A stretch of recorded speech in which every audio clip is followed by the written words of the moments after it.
All right.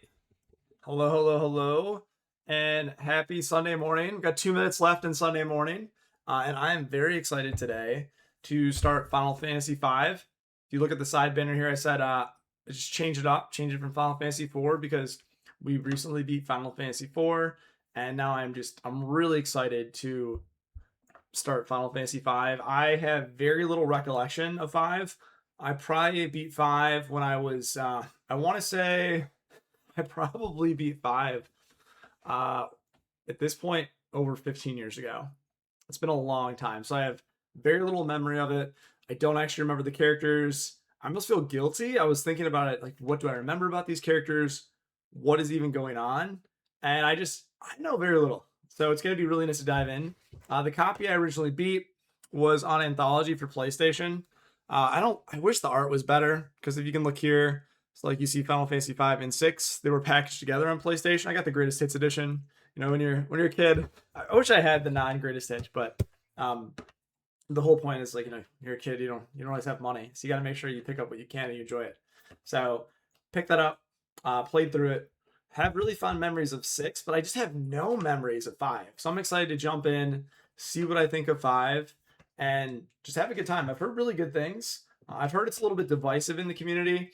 Some people might say it's a game where, um, like it's the first game that really delves into the class system. Because Final Fantasy 3, you have a class system, but it's almost like you're trying to figure out the right, key for a lock. So you'll see something and say, like here, for example, is a class I need to have thieves or one thief in my party because I need to unlock these doors. And so for a second you change to a thief, then you change back to another class. Whereas this, you actually want to grind up the classes, get them skills, and then you can change later. And you can have all these really interesting variations. I'm sure when I start playing and I'm able to describe it better, it'll be more, it's easier to understand. So let's jump over.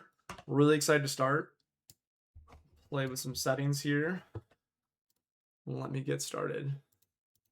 And I'll also put that music on to make sure that the sound is good.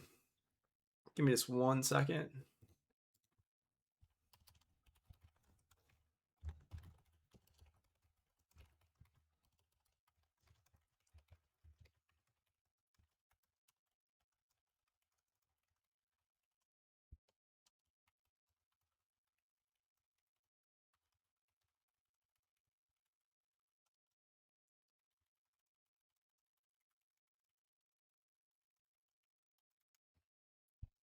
Just checking out one thing. Okay.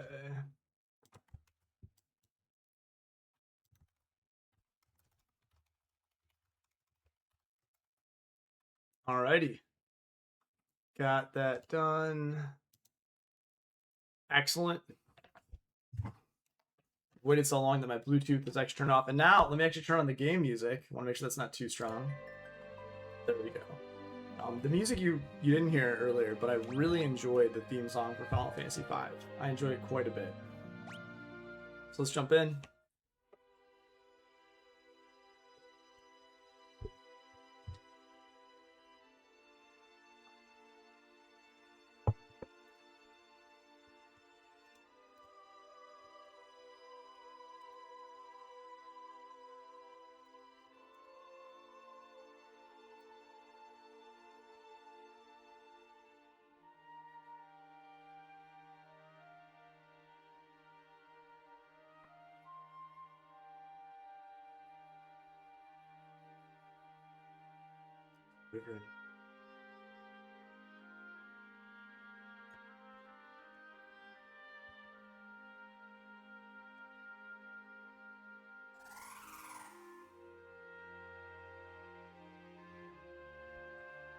Father,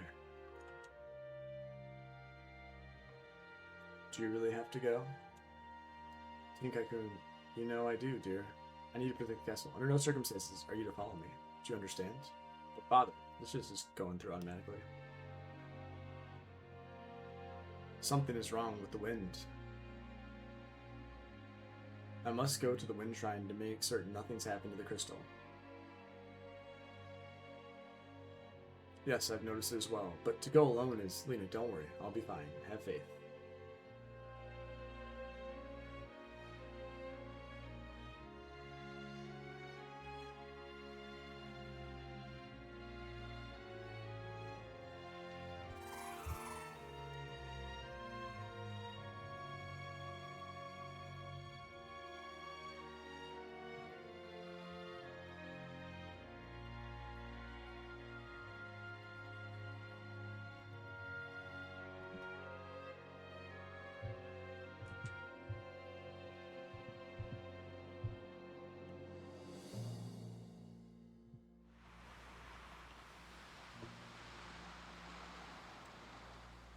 Let's see here. Hopefully this is good. The music isn't too loud. I'm trying to find the right balance. I always play with the settings and it's never perfect. So hopefully this is a good balance now. I just turned down the music just a little bit.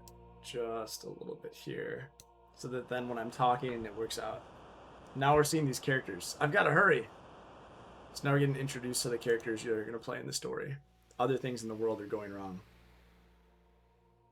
The wind stopped, Father.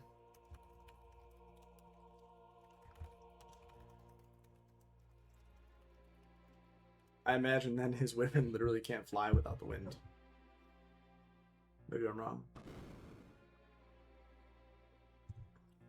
What in blazes?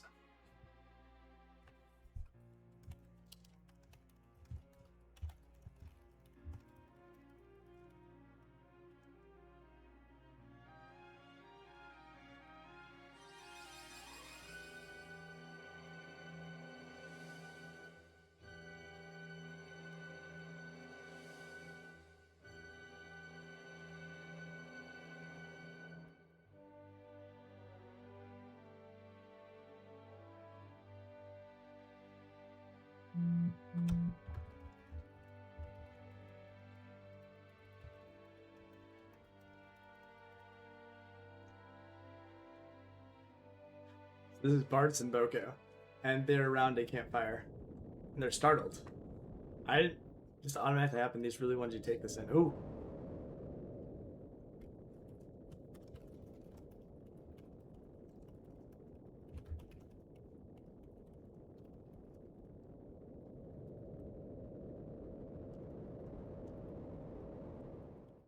It's like crashing in the mountains.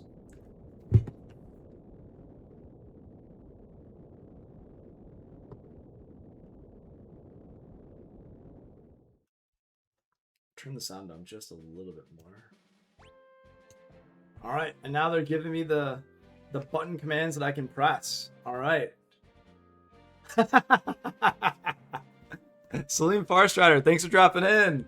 Thank you. I know I didn't actually think about this. I felt like this Chocobo shirt is just adorable. I found it online and I couldn't help but just wear this. I love it. I love like the ramen.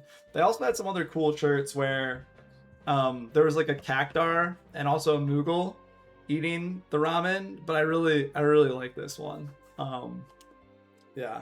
Oh no. It's like the control. There you go. Let's see. Let's try now. Oh no. There we go. So now I'm just on Freelancer. You don't even know who we are yet. I do know who we are, but they don't even tell you the name of our actual character yet. Okay. But it does tell you the class. So you see I have a broadsword and leather armor, and I don't even have a name. Alright, let's go investigate. And the thing is, because we're on a chocobo, I don't even know if we can get off the chocobo. Wow. It only lets you go to the site of this meteor crash. So let's go check that out.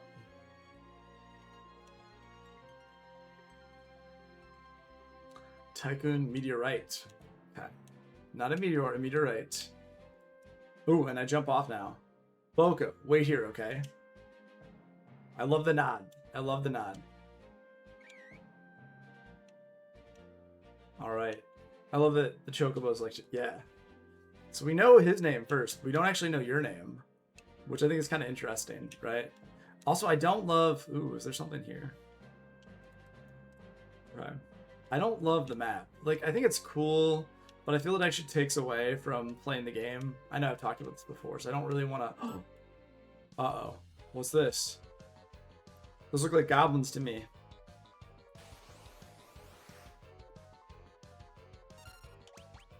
The graphics slightly different than other Final Fantasy games. Okay, took 4 damage. Triple question mark, who are you? Easily killed the goblins. I know how to use a long sword pretty well, or broadsword. Forgot was inventory. And this is Lena that we saw in the beginning. Hey, are you alright? Yes. Yes, I believe so. Oh, this is her theme song now. Okay. I'm just gonna listen to this theme song for a minute. I give you my thanks. My name is Lena. And you are? Okay. It's nice that the game's not going to automatically move forward with the dialogue, because in the beginning, it was actually going kind of quick. Me. And you can choose your name. I'm going to say my name's Bart, so let's go with the original name.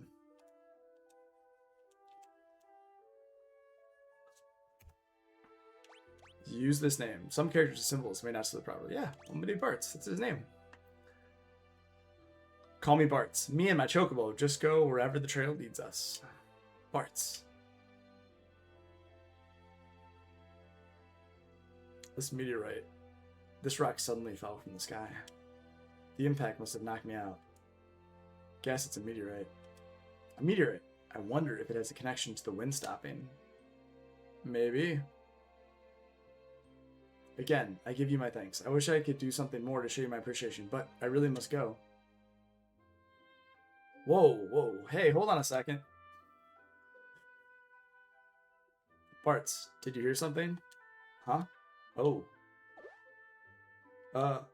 Help me. Over there.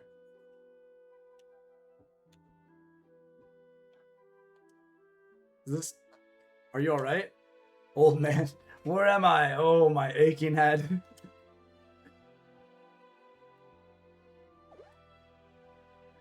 Sakes alive, what happened? I don't remember. Ugh, I can't remember anything. Okay, kind of a classic RPG trope. Now you have someone that just has amnesia. Looks like you hit your head pretty hard. Maybe you got amnesia. It's like a classic RPG trope. You're an orphan or you have amnesia. But that's going to make things interesting later on to figure out who he is and the discovery of his character. Oh, something came back to me. My name is it Galuf or is it Galoof? I don't know. That's a start. Anything else? Nope. Just the name. Other than that, my memory's completely blank.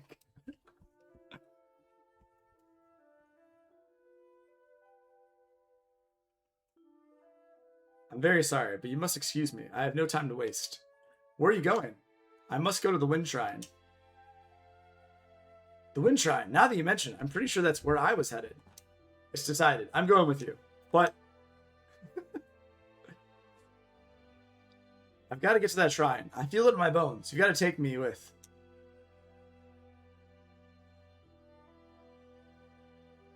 Bart's, what about you? Sorry, I'm going to bow out on this one. Good luck, though. He's going to convince us to go. Isn't he?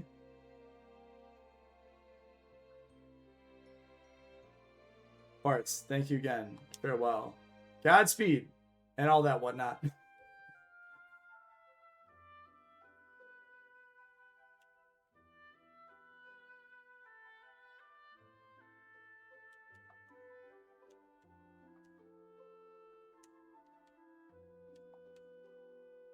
Ooh.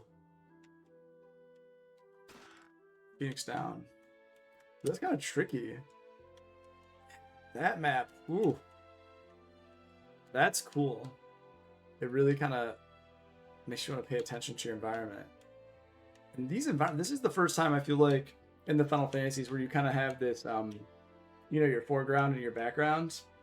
It's not exactly, but from an overhead perspective, right? You just like have things that are completely, you know, you're inhibited from seeing them. It's kind of cool. Come on, Boko, let's go. I think Boko. I wonder if Boko is gonna convince you to do anything. I wonder if he's gonna talk to Boko and Boko's gonna somehow convince him.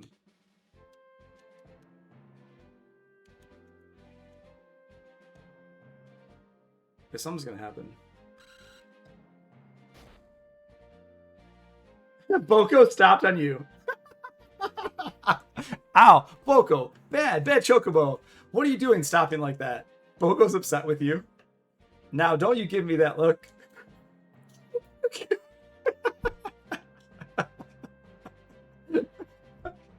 Yeah, I know. The girl and the old man went off together. But with all the goblins around these parts, fine. I got it. I got it. Oh no. Ah! Good. Boko, come on. I wonder if I'm pronouncing that Kui correctly. Let's go save them. Where are they? Alright. Alright, this just seems like it's going to be a simple battle. I'm curious if anything else besides a Phoenix Down, though.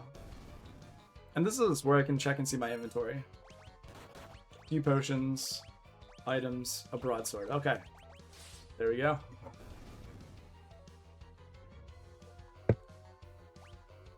Level 2? Oh, what a champion. We have that 10 more HP. Let's keep running. Oh no. Oh, Poco! Nice! Oh, what an athletic chocobo. Alright, let's just... It's gonna be auto attack. I'm having auto battle. I really have... Ooh, a leather cap. Let's equip that. While we're almost dying. Clearly, what we should do now is we should equip a leather hat. More defense. Oh no, guys. Alright, let's get him. Let's keep running. Yeah, Boko. Good job, buddy. Ow. Oh, not ow. Oh.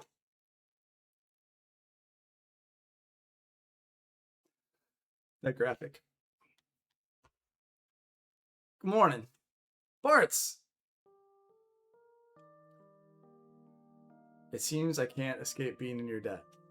Hey, don't worry about it. Seems like the meteorite's impact caused a few landslides. The road's covered in rubble. I don't think you're going to be able to make it to Tool this way. So it seems like they're actually going to Tool. Before, they said they were going to the Wind Shrine. Yeah.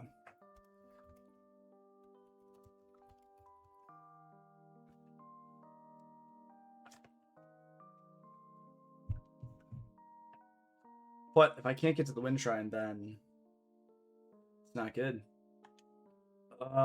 This guy again. This poor guy.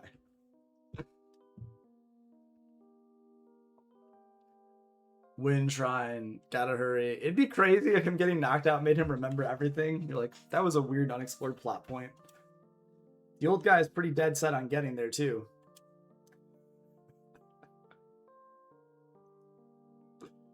Alright, I'll go with you and personally see to it that you get there safely. Oh, really? Yeah, you know, my dad always wanted me to go out and travel the world, but it also feels like the wind is calling to me. What a sweet talker, as if you don't just have the hots for the little lady. His personality just casually comes up like that. What? You're awake? Don't sound so surprised. This old dog is always ready for anything.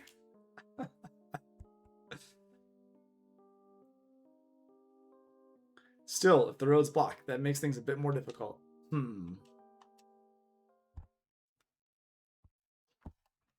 What are we gonna do? I won't give up. There must be a way to reach the Wind Shrine. Right, and we'll find it. Alright, let's ride. I already like the... I don't know. I don't want to say it's sass, but just like the actual personality of Gala for the car. It's like, alright, everyone get on. Let's go. Yeah, Boko.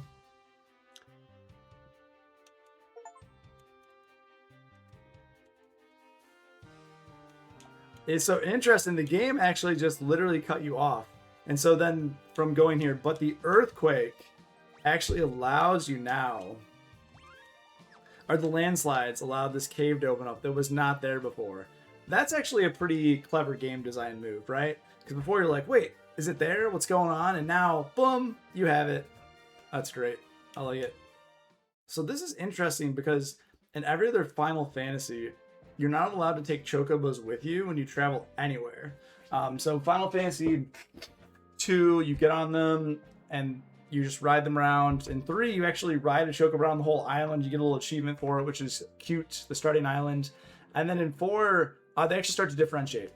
So in 4, there are black chocobos, there are yellow chocobos, there's white chocobos, and they all do something different. So, but that was the first game where they did that, except for Fat Chocobo, which is just a giant fat chocobo that holds onto your items. And what's kind of funky, I guess you gotta stay here. So they do let you go in, but he still has to stay here. I don't remember there being a cave here. It's probably because of the landslides. Probably opened up during one of those quakes, yeah. Boko, I think this is gonna be a little too dangerous for chocobos. You stay here, okay?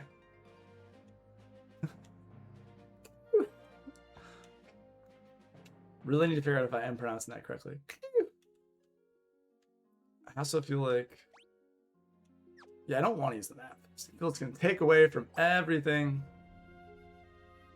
What's that spring? So this is a spring that will heal you up to full. Steel bat! I think right now everyone's just going to have the same, oh man. Oh, he's like a monk. But do I have anything I can equip on him? I have nothing. 27? His attack is 3.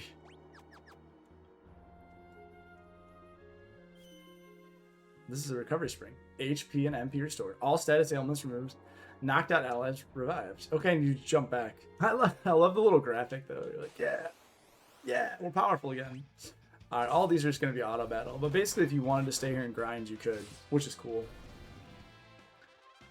Okay, so they're level 2. But then this is the question: are you leveling up your, are you leveling up in general just a class?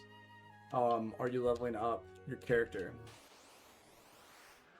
A lot of steel bats. All those red dots. I wonder what these like the red's supposed to represent. I'm trying to figure it out. Yeah, level 3 freelancer. Is there anything down here? Ooh, a Stroper. Got a critical there for double the damage. That was nice.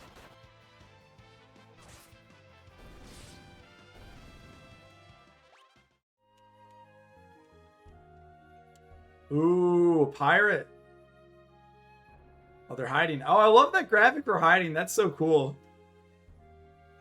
I like it just happens. Look out, like you can see now the secret entrance. Ah, so that's how you get in. Okay, so there's this entrance that's covered that's now kind of uncovered because of a quake, but they've already managed to put a secret door in here. I don't know. I have questions.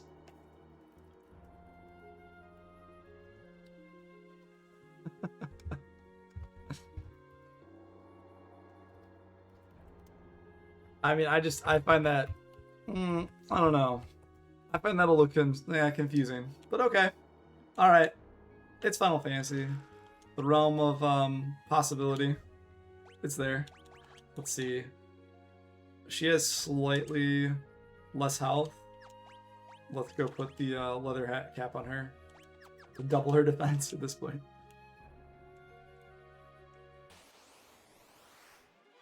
Come on, Stroper's got a preemptive strike. Let's do it. I almost feel by not giving him any weapons, it makes him feel like he is either a monk or he is a magic caster of some type, but they don't give him a staff, so it does make him seem like he's a physical fighter. I do like the little tiny details of sparkles in the water in the caves here. Ooh, look at that. Ooh, are we just looking out at something? Oh my gosh. Okay, there's a boat. Alright, is that a pirate boat? That ship just now. How is it sailing with the wind so weak? That's a good question.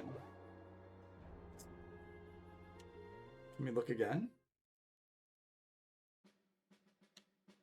Okay, that makes sense. Nice. Let's keep going. Deeper into the cave. These incredible simple battles.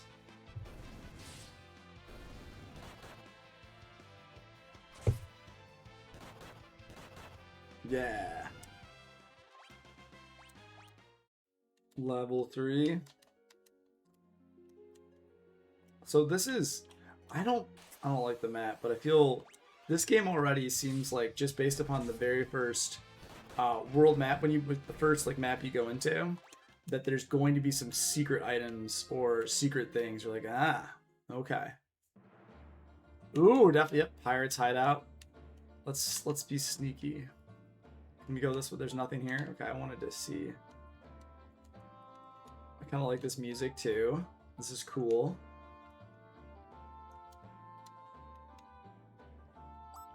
Oh, watch out. This Does this mean we have to be careful? This is a pirate hideout. It is. Meaning that ship we saw must have been a pirate ship. Yep. I wonder if they might give us a ride. They're both like, are you crazy? I think the only ride they'd be interested in would be a keel haul for all three of us. Yeah, you can't ask a favor from a pirate. That's why we'll just sneak on and steal their ship. Gayla's bold. Whoa, you're pretty gutsy for an old timer.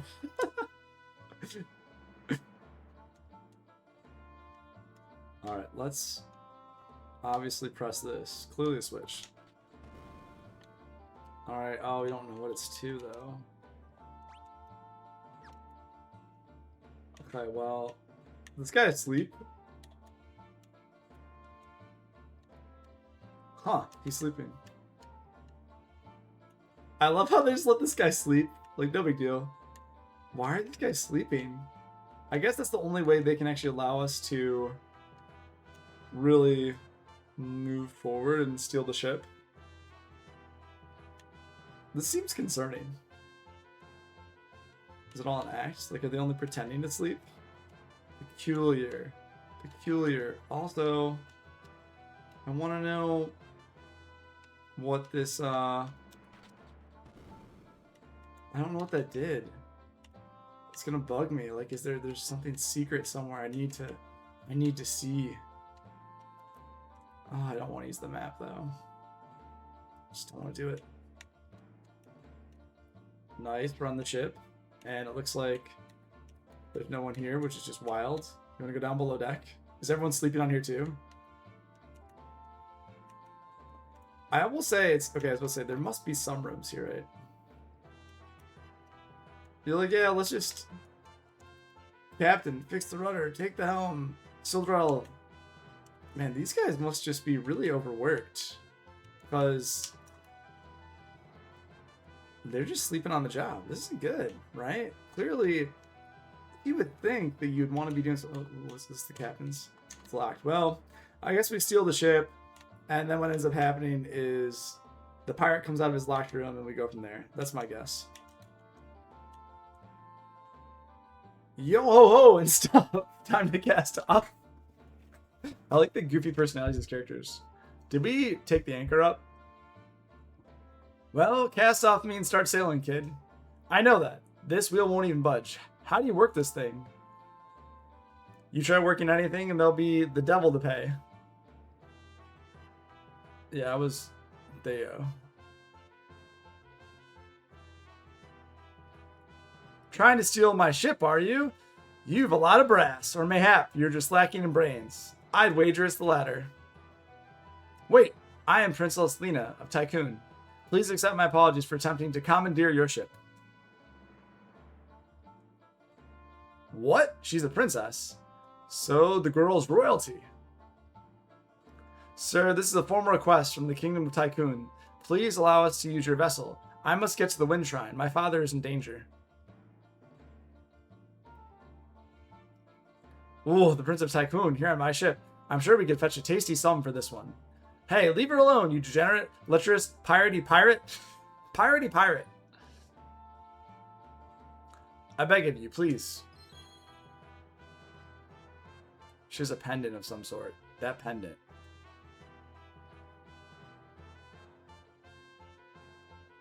Toss the lot of them into the brig. Aye, aye, Captain.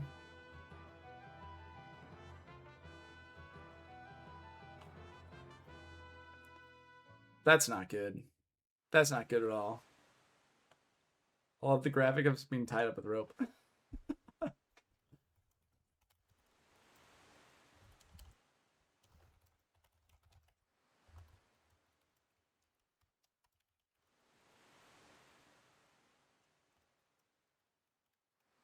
Well, this is a fine how do you do? What genius came up with the idea to steal a pirate ship anyway? Look in the mirror, Pops. I love how they're hopping. Oh, my aching head. I can't remember a thing. And your amnesia oh so conveniently returns. I really like this dialogue between them. Still, I can't believe you're really the Princess of Tycoon, Lena. I'm sorry. I didn't intend to keep it a secret. It's not that big a deal. But if you're the princess, why were you going to the wind shrine all alone? My father's there. He hadn't been gone long when the wind dropped to almost nothing. I just can't shake the feeling that something terrible is happening. I slipped out of the castle and headed for the shrine. But then that meteorite fell and you know the rest. Not great.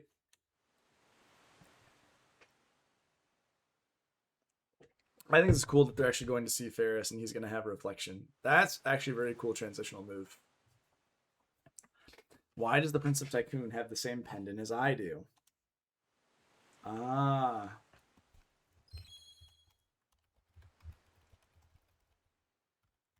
Interesting.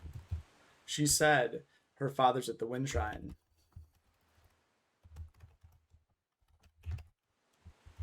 That's fascinating. So it makes you wonder, are they brother and sister? And also, their hair is the same color. Prepare to cast off, lads. Set a course to the wind shrine. Well, similar, not the exact same color. But Captain, what about the landlubbers? Untie them. Sometime today would be nice.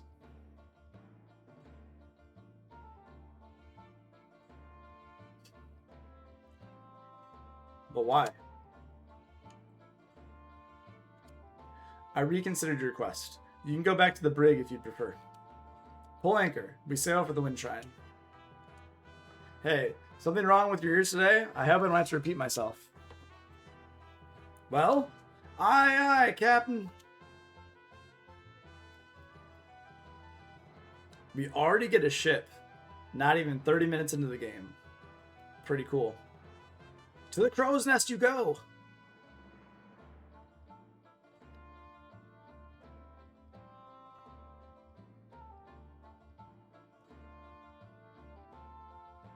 But the wind has stopped. How can the ship move? Full of curiosity, aren't you, lass? I am. Sildra, come up and say hello.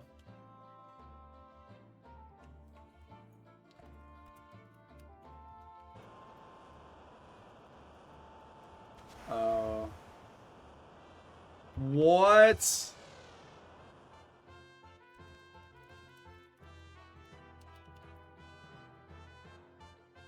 Beat a blizzard tree.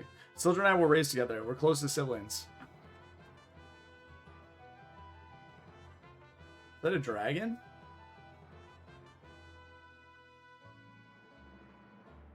Alright, we're off. So is she a dragon or a wyvern? Because wyverns traditionally fly. That's super cool, nonetheless. That's amazing.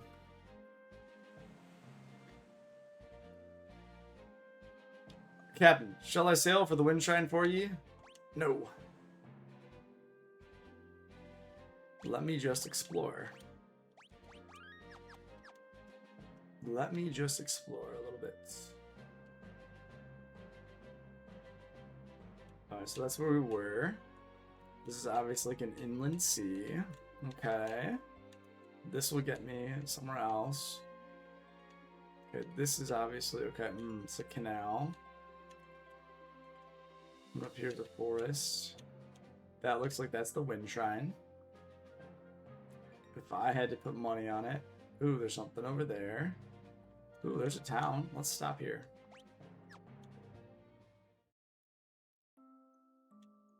Tool. Grog, grog.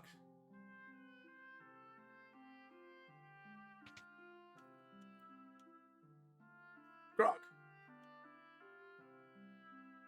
I think I'll stop and have a drink as well.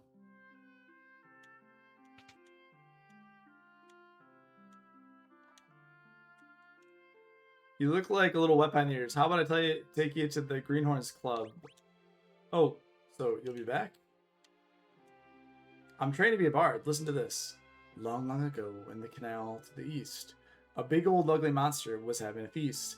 It ate lots of people, 53 at least, but the good guys used a crystal.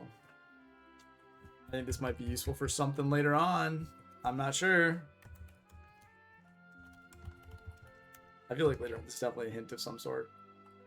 Let's see. Canal. To the east. Big ugly monster. Good guys use the crystal. And sealed away the beast. My granddad says he regrets telling me that story now. But you guys liked it, right? I did. Thank you. All right. Greenhorns Club. What is... Howdy. Would I assume you're new to this adventuring thing? Yes. Alrighty, then come on in. Oh, thank you. If your hair suddenly turns white, it means you're aging, and you'll gradually get weaker and weaker. Is that a new status ailment in this game? Aging? Try putting mage and other folks with weaker defense in the back row. You can reverse the front and back rows by selecting formation on the menu screen. Nice. I like it. I think for now everyone can stay in the front row, but thank you.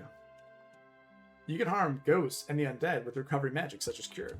I think fire is also good for them too. And good against them as well. Saving the game is something you should do often. Then you'll always be able to pick up right where you left off. Would you like an explanation on the job ability system? Oh my goodness, yes.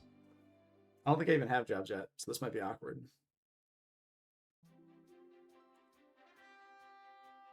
Hey, Boko.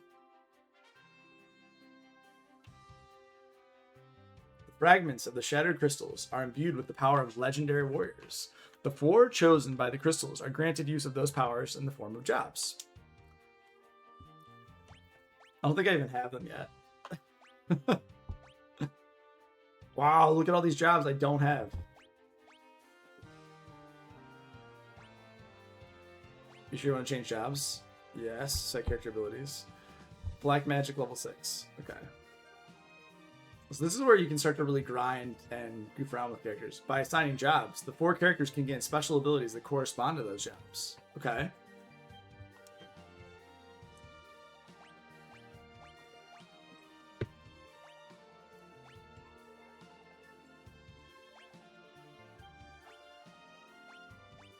Okay. So it's basically like a secondary ability. A character's job and abilities determine the types of armor and weapons he or she can equip. Don't worry, characters automatically equip the best available gear whenever you assign them a new job. Use the configuration menu to change gear manually. That's kind of nice that it automatically optimizes it.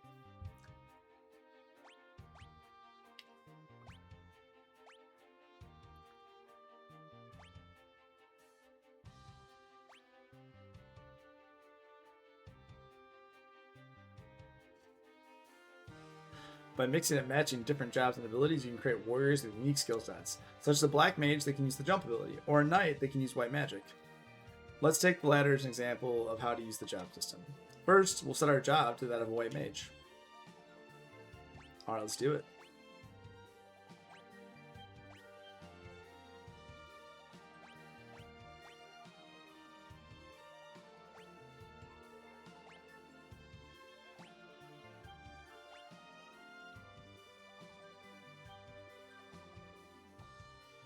Much like experience points, as battles are won, you will receive an ability called ABB.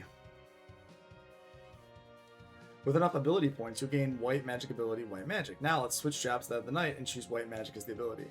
Your equipment will automatically be optimized to the strongest combination. Now you have successfully created a knight who can perform white magic.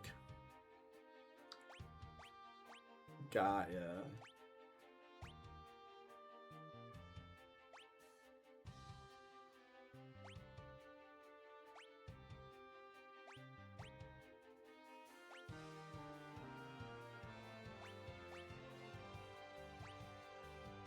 Interesting. It's pretty cool.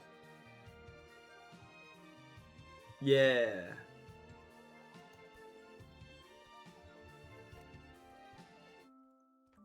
That's actually very useful. Thank you, thank you. You got 100 gil. Urns and chests like these sometimes have goodies inside. Why don't you try having a look? See?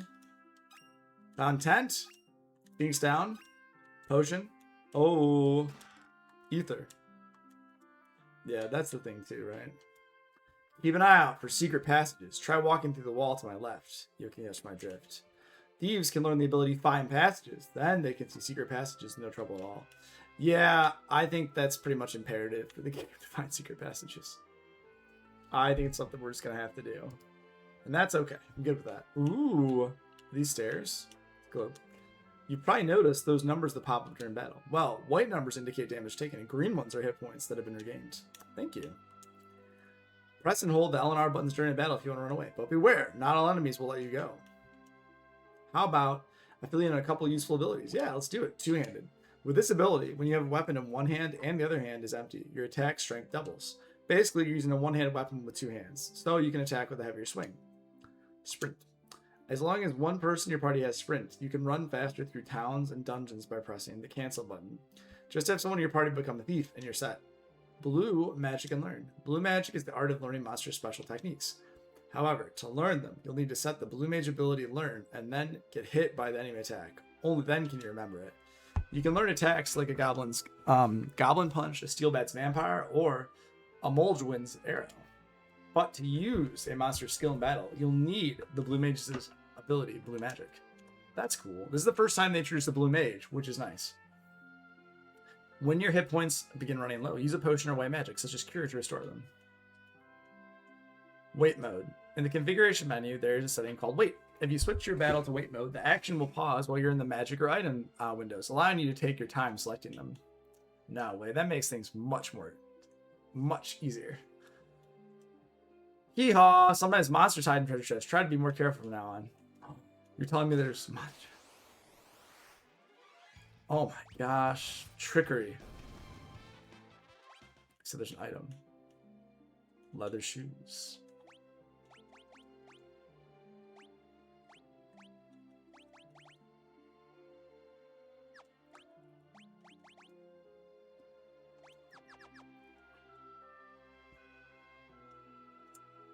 Wonderful, Greenhorse Club. Well, thank you. Thanks for stopping by. Yeah, thanks for having us.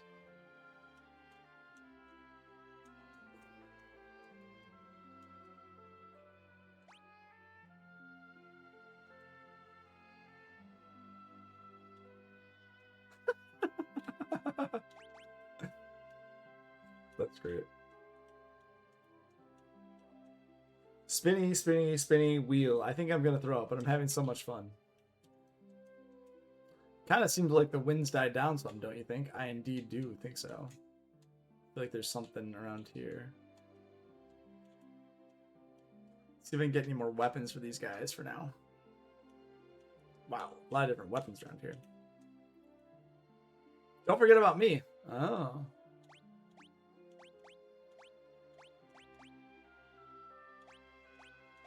Okay, can be two-handed, can be enchanted.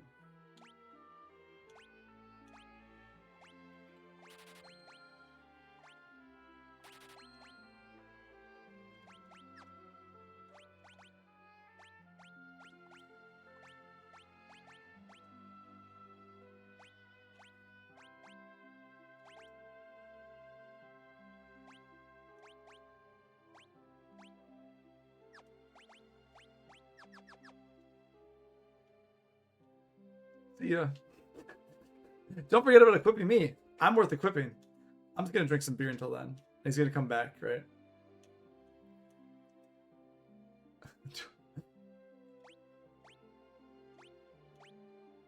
I feel like all this is unnecessary for now.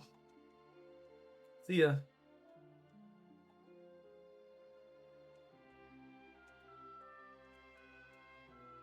If you take the canal eastward, you get to the kingdom of Waltz. Waltz has prospered thanks to the water crystal.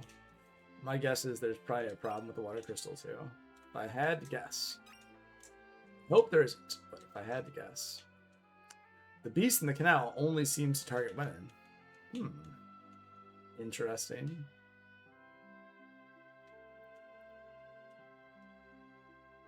I'm pretty sure this is Zach's house. Who's Zach? Somebody know? Yes, he built the Torna Canal. I feel like we might need to come back here. Phoenix down.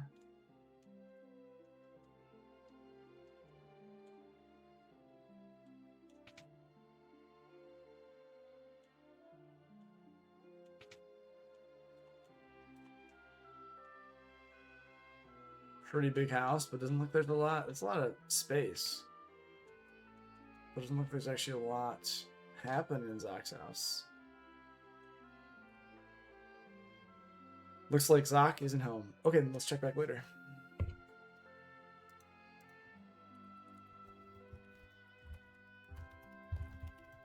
Let's see.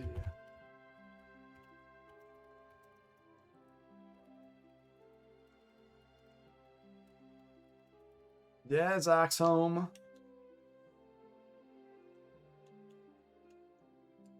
Ooh. Leather shoes, alright.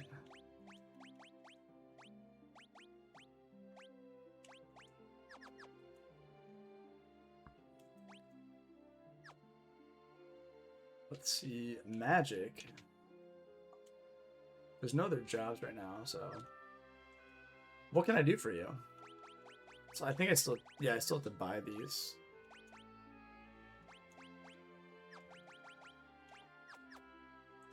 Thank you. Well, thank you, thank you. Be careful, the pub is full of pirates. Huh, a meteorite crashed near Castle Tycoon. One fell in the mountains to the west too. Guess they're in season. Ah.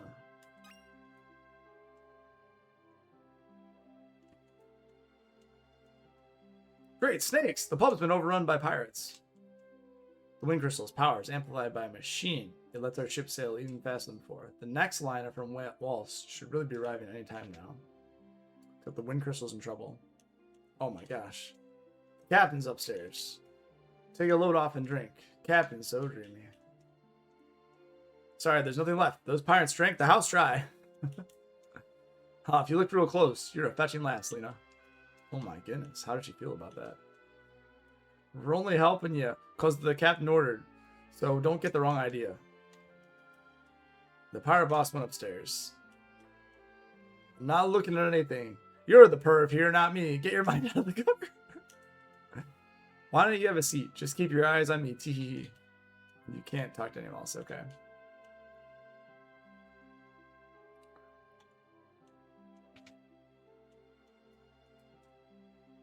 It's Rustin. Hold on, I'll go check on him.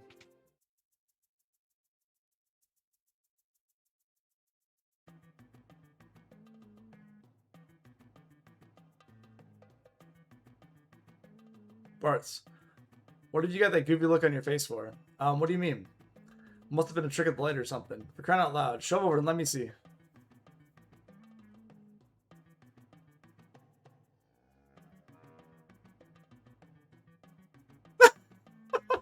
Great Caesar's ghost, just gorgeous, a beauty for the ages. What in the world are you two going on about? Yeah, slept like a babe, I did.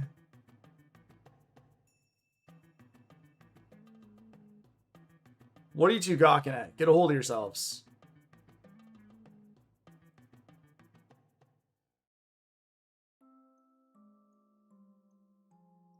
Now show off. I need some time to myself.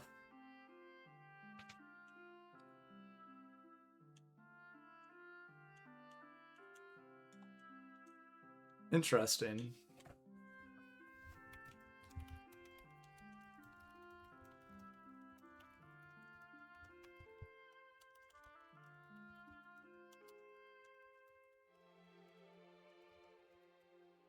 Huh.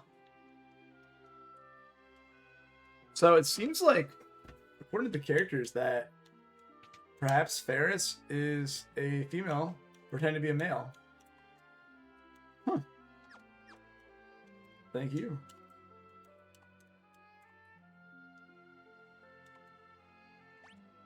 $10 gil. I think it's very much worth that. Right. Go to the wind crystal. The wind shrine, I should say.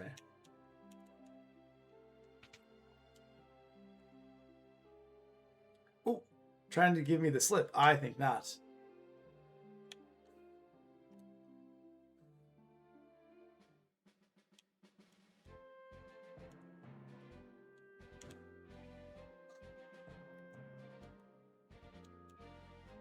I'm curious if there's going to be a battle here. Do they not want to put us in battles? This is weird. Killer Bee and Goblins.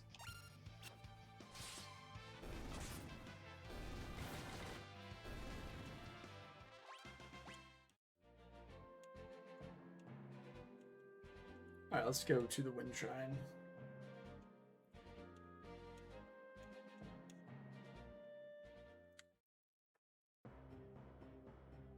Ooh. What is going on here?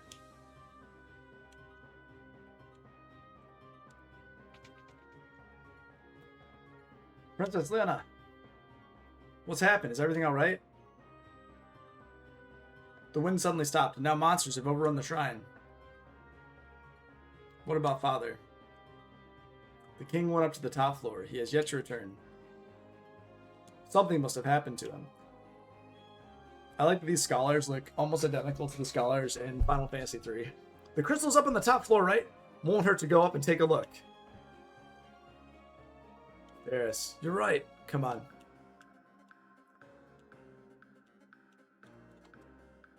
When those monsters overran the shrine, we fled to this room and haven't been able to leave. Crystal upstairs is controlled by a machine that amplifies its power. Okay.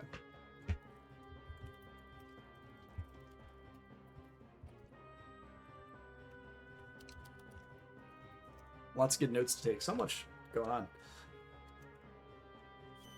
Okay, nice. Okay.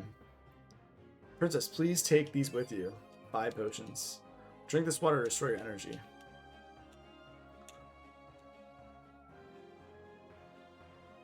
This music is good too. Really good.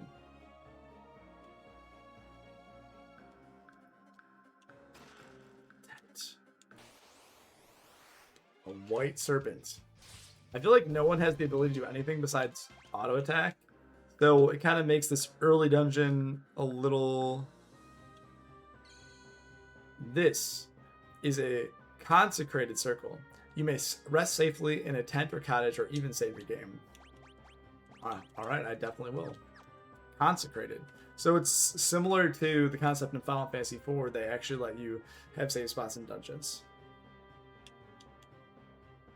Because in Final Fantasy 1, they did not have this. Final Fantasy 4, it was a big deal. You had this. Where's the... Will it go left or right? Which one? I feel like we're just going to keep facing white serpents. Like, there's a really rare enemy that you're going to face called a purple serpent. Ooh. That's clearly a boss of some sort. I'm excited. Ooh, a black goblin!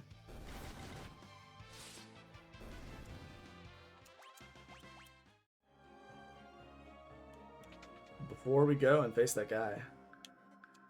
Nothing here.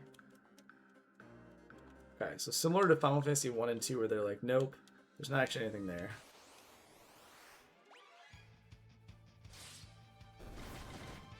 I think we need to go back and get that other treasure chest. Clearly very important. There might not be anything here either. A broadsword. I feel like... I mean, I guess for now, just put a broadsword on. There's no reason not to have it, right? And let's go get that item. There's no reason not to. Ooh! Now we're fighting a Moldwind. Yeah, none of this is going to be really very consequential at all, because I feel like without allowing us to have... without allowing us to diversify our party and choose what we're doing, it just doesn't really make sense to the game to, you know, toss too much on our path. But again, great music. Really, really like the music choice here. Just feels good. Feels good. And no one's really hitting us. Let's see what this is. Leather cap.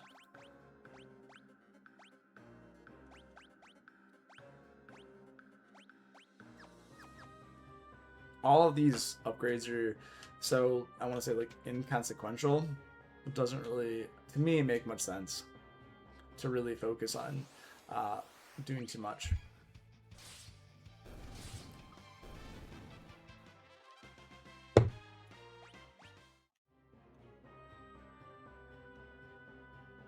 So for about an hour in right now, I have dropped no frames, which is good. I'm really happy that I didn't restart my... I don't have to do anything. I restarted my router after, or right before I started playing, and that was definitely the right decision.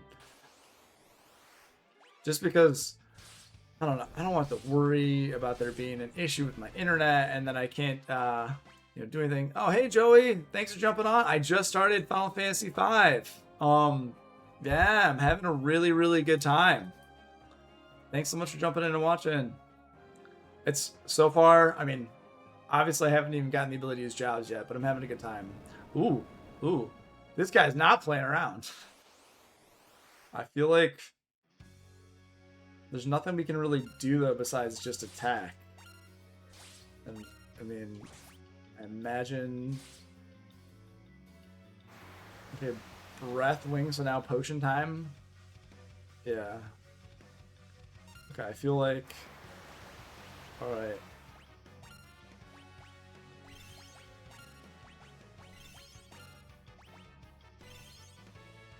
But oh, actually, Bartz is gonna die next turn too.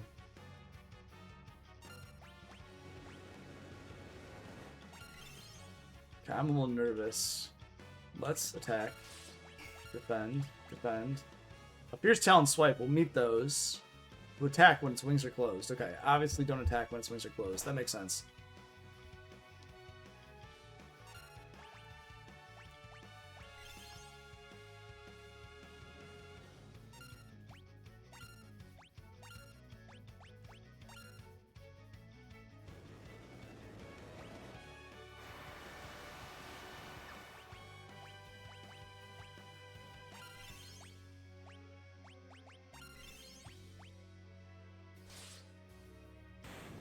Woo!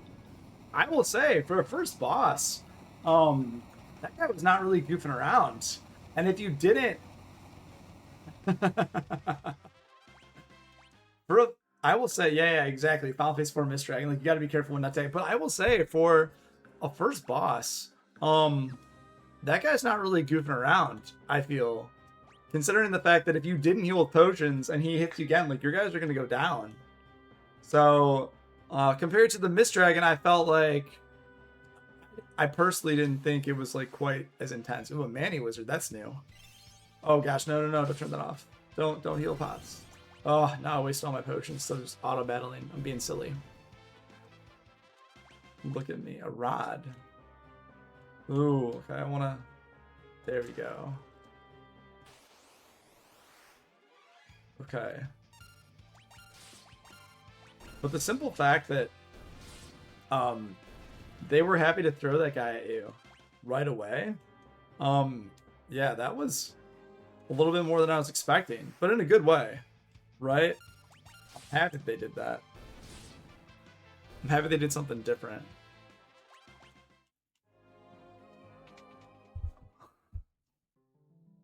Alright, we made it to the crystal room. All these shattered pieces of the crystal. The crystal! It's shattered! And we have no idea where King Tycoon is either. What the? Does this mean we get 6 jobs based on the 6 pieces of the crystal that I see? Ooh. Another ship in the castle. Ooh, the fire crystal.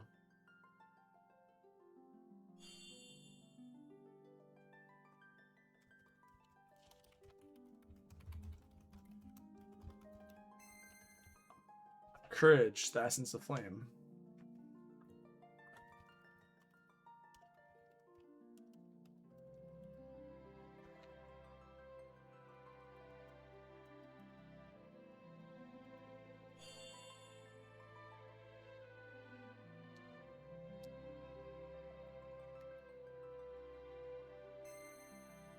Devotion, the essence of water.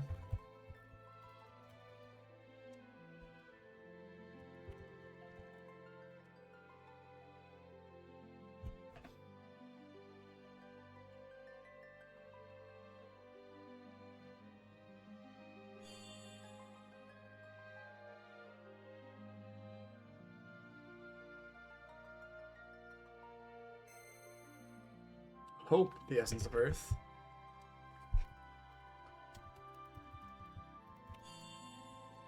Now Bartz gets Passion, Essence of Wind. Okay.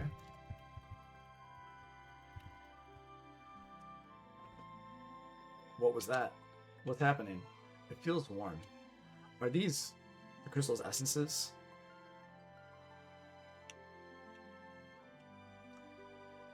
Lena.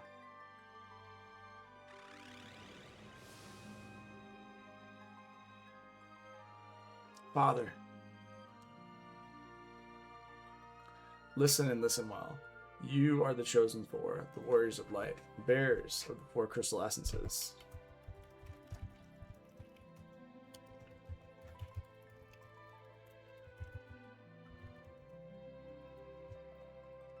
Father, what do you mean? The wind crystal has already shattered. The other three crystals are in danger as well. You four must protect them. An evil presence is awakening, one that wishes to return everything to darkness. Father. It looks like he was like sucked up by the darkness almost. Go forth, warriors of light, and save the crystals. Wait, no, Father. Ah, and now we pick up these four individual like crystal pieces, and they give us, sorry, 6 if you can count, and they give us jobs. Interesting. Interesting. What are these? Guess they're pieces of the crystal. You don't have a choice, you just get them. Now we learn new jobs. They are crystal fragments, and stored within the powers of the warrior's crystal. Very, very similar to Final Fantasy 3, right? Because again, similar to Final Fantasy 3, which was just kind of, I think, I don't know, like a way to think about job system before this, when they had the first job system, which is more of like a, like you, for this specific situation, your job that solves it. So you need to unlock a door, you're a thief, but then you can always change back to a warrior. This is very different. They are crystal fragments and stored within the powers of warriors of legend. Knight Monk. Blue Mage Thief, Black Mage, White Mage. Wow. That's cool. I wonder if there's any abilities that are really useful to learn. That means we should all, actually spec as one class for a little bit just to make them. Crystal, it's letting us its power. I guess it's time we got out of here.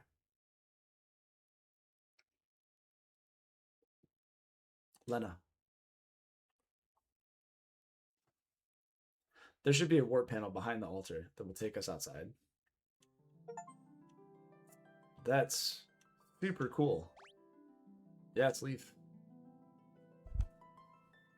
Very cool.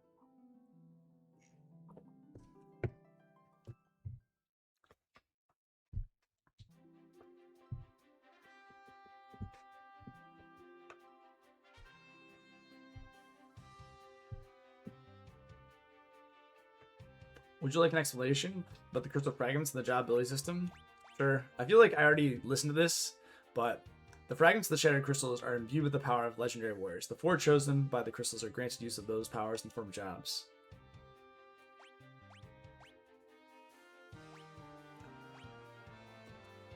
Okay. Yeah, this is exactly what I saw before. Which is cool. They went back. I love the costume for the Blue Mage. Looks so cool.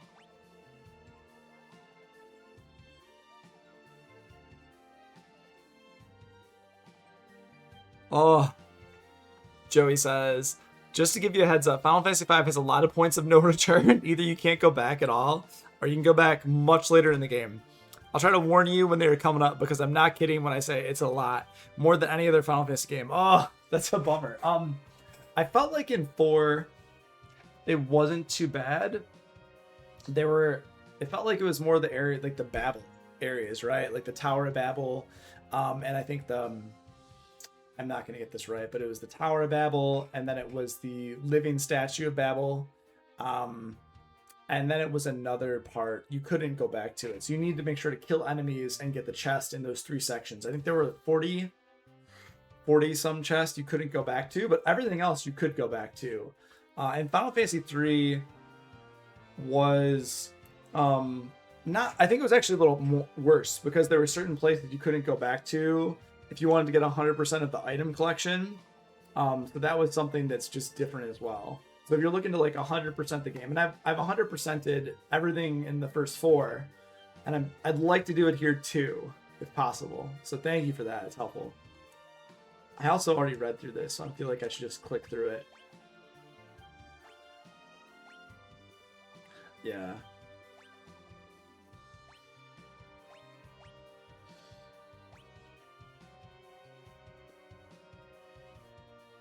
This is cool. I'm actually not sure what I want to level up. A character's job and abilities determine the type of armor and weapons he or she can equip. Don't worry. Characters automatically equip the best available gear whenever you assign them a new job.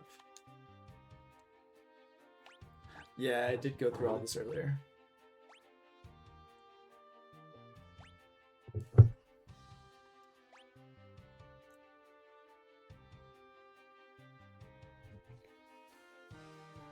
Mixing and matching different jobs and abilities. You can create warriors with unique skill sets. So there's a black mage that can use jump, or a knight that can use white magic. Let's take Ladder as an example.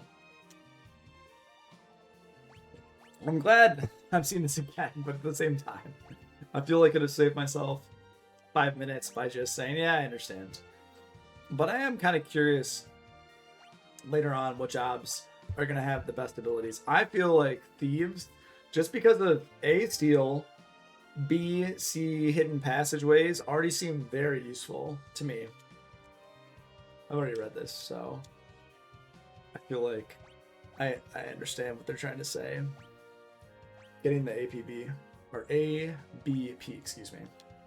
Are you sure you want to change jobs? Yeah, absolutely. I want to have a knight with white magic. Yeah, find passages. That's huge. You want to have that at least with one character so you can see the passages.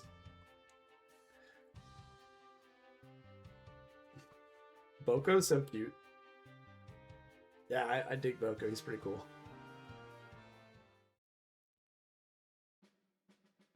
Alright, well, clearly now I need to put some people in certain jobs.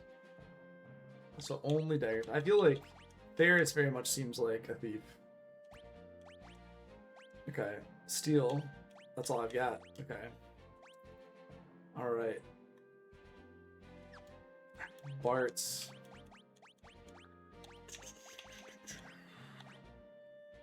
The question is, do you automatically want to go knight at first because you're just going to do good auto attacks, or do you want to do something else?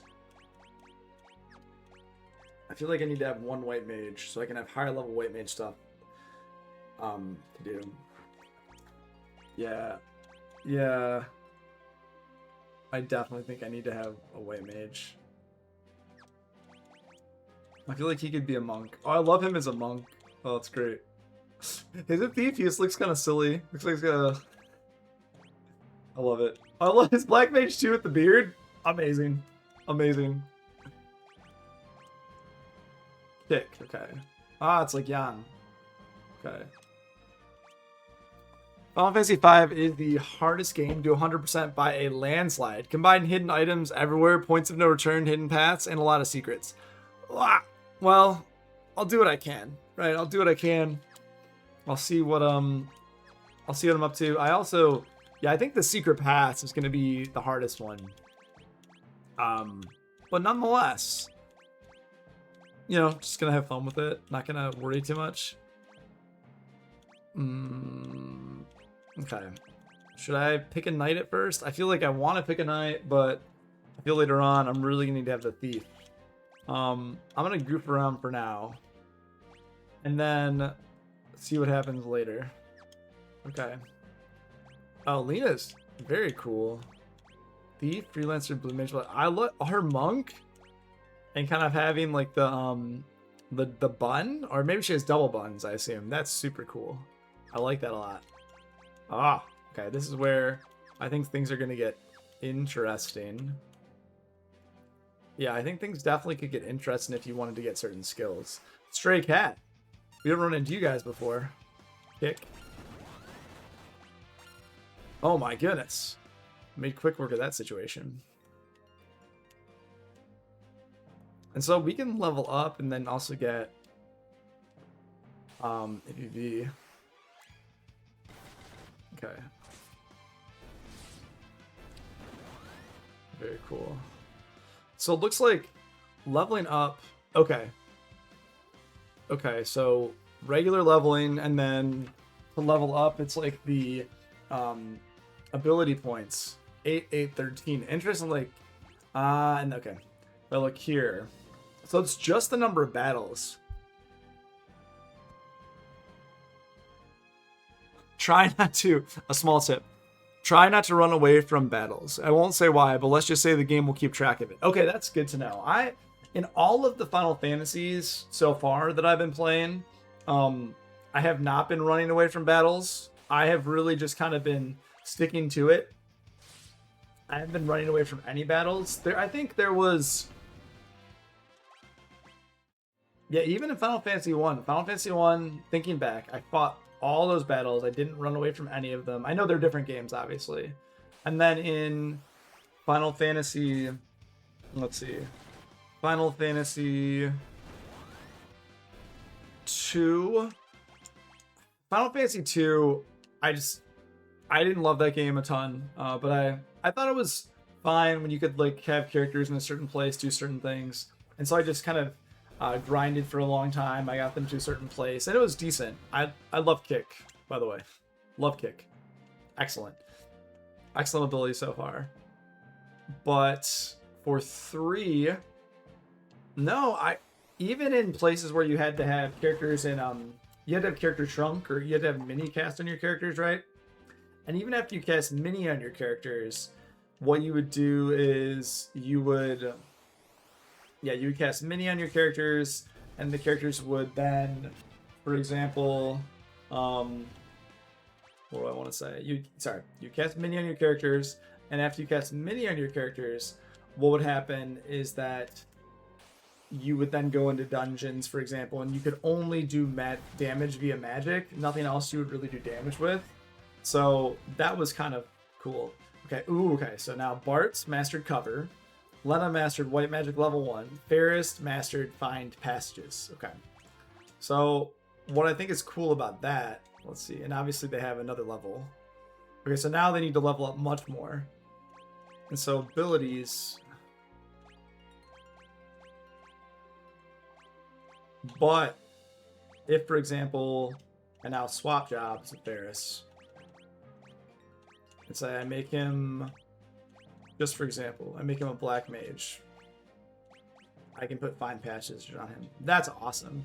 I think you definitely want to have everyone have fine passages, in my mind, just so later on you're kind of not stuck without fine passage. I think that's really useful. Okay, so ability points come from the difficulty of enemies. Of course, easy battles only drop 1 battle, but harder enemies drop more than 1. Okay, so I imagine you could still like grind on really easy enemies. It's just going to take a long time to level up your job classes. I'm still going to obviously go back and have Faris be a thief for now. I just think so. Yeah, okay, level 4. I gotta get this level 4 if I want to have that. All right, yeah, that's fine. Let's see. Yeah. And jobs. Nope. Abilities.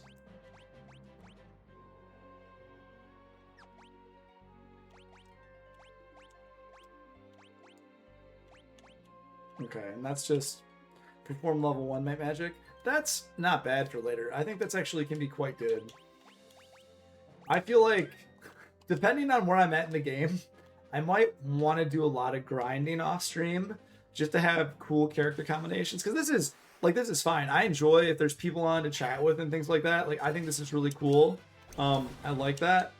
But at the same time, oh man, that's awesome.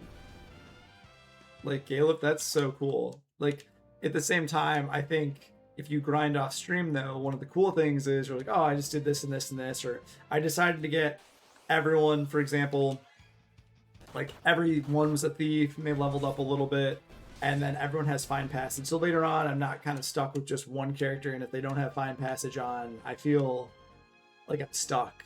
Does that make sense? It just feels like it's the way to go if I want to do that. So I may grind off stream. Obviously, I'm going to keep playing today until at least 4 o'clock, or maybe 3 o'clock, 4 o'clock Eastern. I started about noon, so I think I'll do that. I also think that I probably don't need to do what I'm doing, but based upon everything you're sharing, Joey, it makes me feel like I have an incentive to... Yeah, I kind of feel like I have an incentive to... I have an incentive to grind more.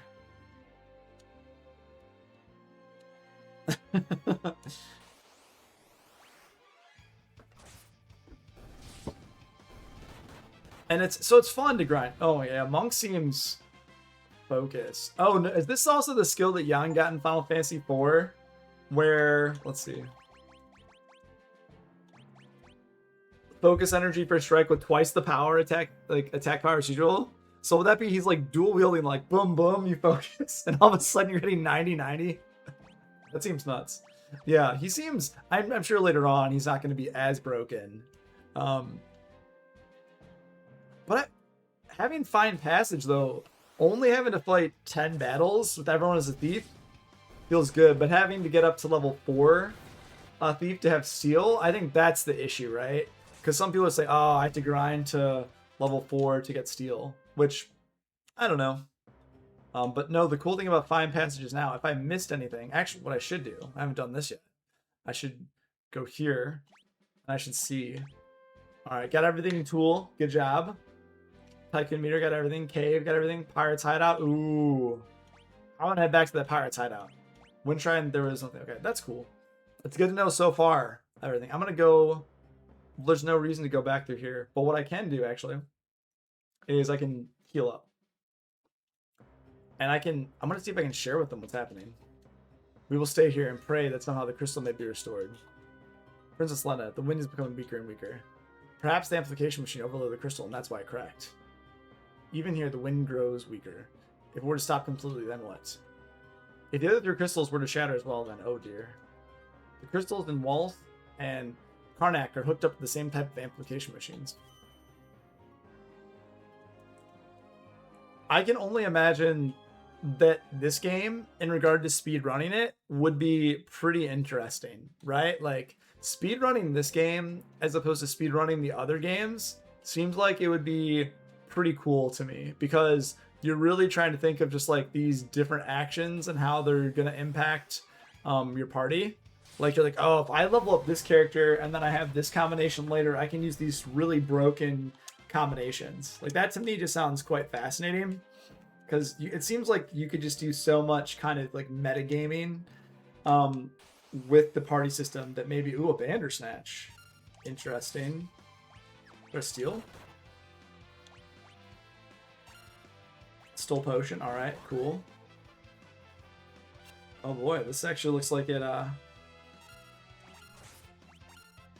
I feel like having white magic on one character at least is probably a good idea. Yeah, so it's really, this is just so cool.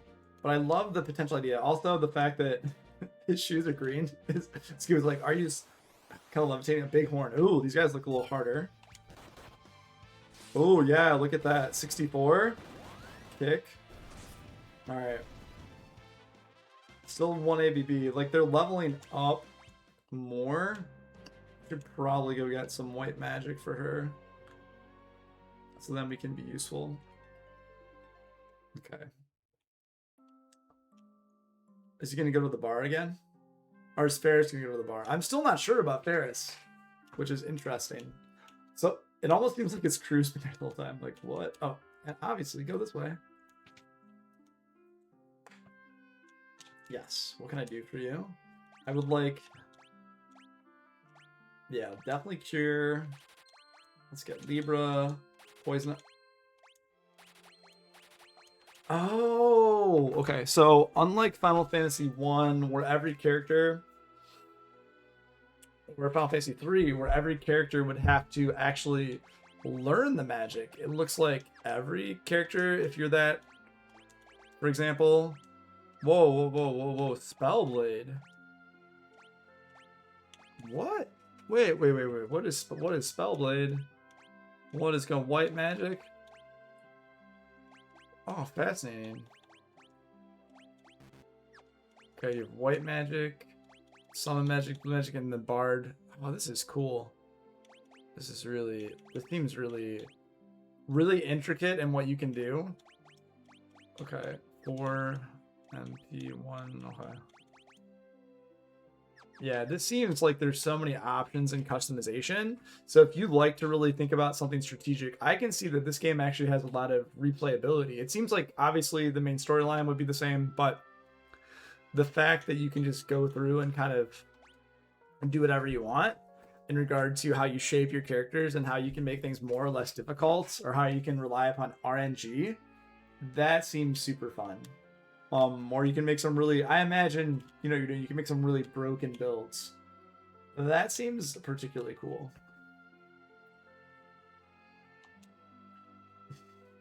Oh, no, we actually need to see if we can talk to Zoc, though, I think. So I think what's going to happen here, could be wrong, is that we're going to try to, let's try to go back to the hideout first, actually. So this is interesting. We can't actually go back to the hideout where we came from. Well, actually, we could, couldn't we? I want to do that. I want to go back to the hideout real quick. But we have to go through the cave to do that. Let's see how this is going to work to get these items. Oh! Hey, those look like Boko's footprints. Don't tell me he tried to go after us. Oh no. Boko, are you okay, buddy?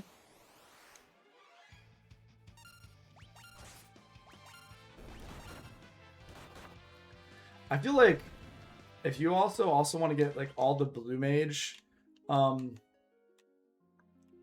you want to get all the blue mage things, like that seems, ooh, a devil crab. First time I've seen you, devil crab.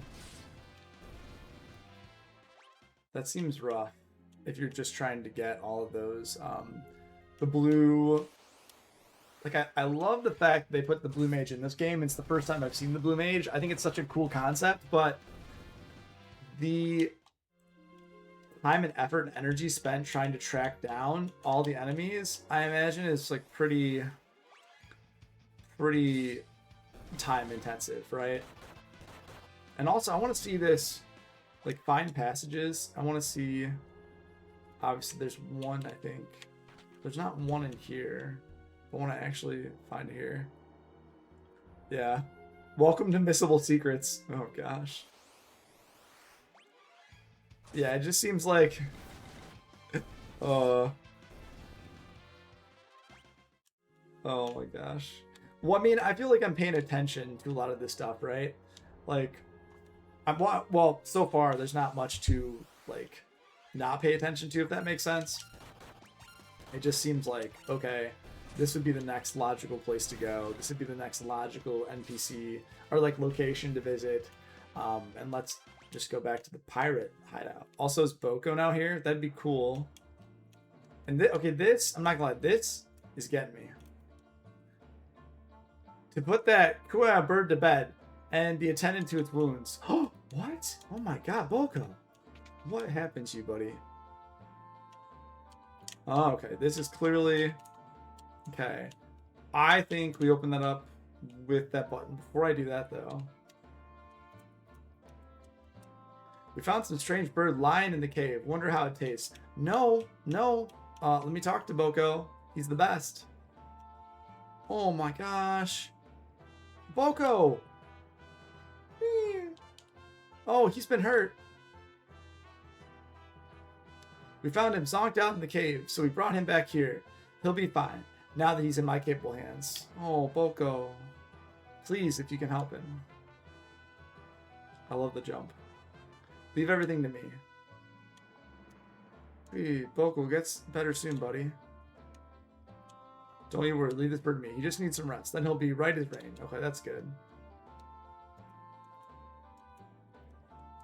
Those quakes must have opened up a path to our cove from the outside. Okay, so it's always been here. That explains it. It just opened up an actual path. We'll hold down the fort while the captain's away. Man, ferrets? There's a lot of troops.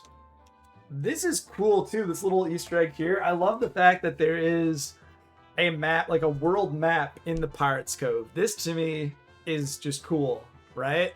It'd be cool if you could press X and then, like, there was some mechanism that, like, say, it would inscribe or like locate a new location, I think that'd be awesome.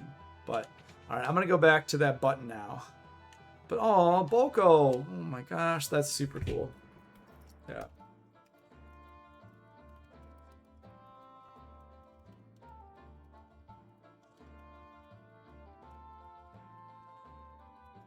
What a loyal Chocobo. Okay, now.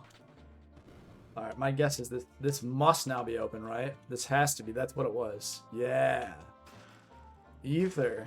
10th. Gil. Okay. And I think it was just those items, but I could be wrong. And it seems like there's nothing else here. If I go here, never you fear, we'll protect the hideout. And they can't let you go past that, right?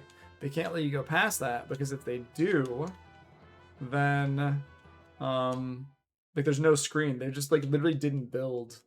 They literally didn't build the area. So they can't let you go there. Also, I feel like if I'm gonna gain the blue mage ability, I just change everyone to blue mage, and I just sit and I just defend the whole time, and then maybe I will have the ability. Like I'll learn the ability by just sitting and defending and waiting for the goblins to use Goblin Punch or a certain ability, which is the only way to do it because if I actually start attacking, I'm gonna kill them all too fast. And that seems like something, okay, maybe I want to have like a, okay, White Magic 2, Scram. Okay, Scram is a faster, it's basically a faster natural flee. Hidden passages.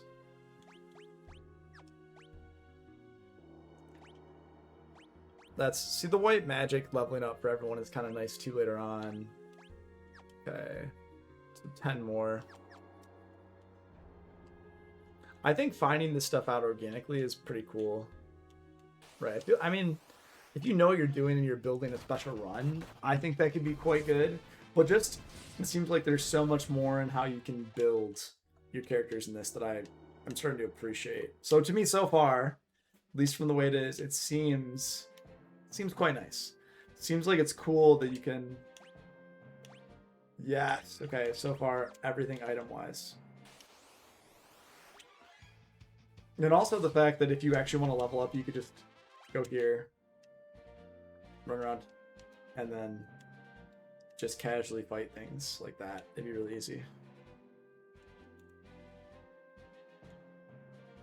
Let's see if we're gonna fight monsters in the desert. A goblin. Ooh, I do like that you almost have this kind of sense that there could be a mirage, right? Is there anything on this peninsula? They were talking about a monster in the canal. The part of me thinks that maybe this canal, I need to go back to Zach's house. I'm gonna save really quick and then see what's going on with this canal here. Ooh, my goodness. Canal gate's locked. Well, that's pretty obvious that I need to go back to Zach's house now. That's it. Nothing more. You gotta go back to Zach's house. Well, that was easy. That's pretty easy. And Zach wasn't there before, which is cool.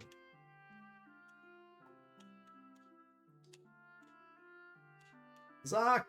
Hello! How's it going? Would like to go into the canal. Hey, Zach. Oh, sorry to startle you. Oh, Princess Lena. Zach, it's good to see you. Also, another heads up. Items that NPCs give you does not count toward the item or checklist for areas. So you... Oh, seriously? Also, items that NPCs give you do not count toward the item or chest list for areas. So you can miss stuff even if the list says you have everything. Oh, no. That just sounds so torturous. Oh, my gosh. This sounds rough. It sounds really rough, you know? I feel like I might be playing through this more than once. There's just no way, because I feel like I'm gonna not be able to come back. Let me know when I'm at a point where I can't come back, and if you think I've gotten everything, if you don't mind. Hopefully it's not already here, but geez. Just make sure you talk to every single NPC. I already have an idea about the canal because of an NPC I talked to here that's a bard that supposedly the story is passed on to him by his father. Zach, it's good to see you. You too. It's been a long time. Zach, I have a favor to ask. We need to pass through the Torna Canal so we can reach Waltz.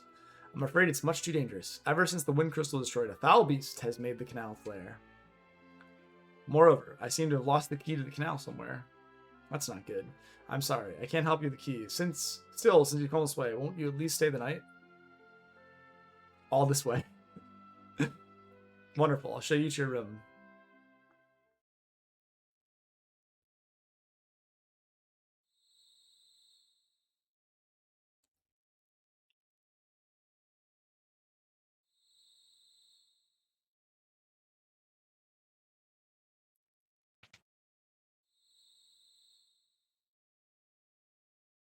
Ooh, what's gonna happen?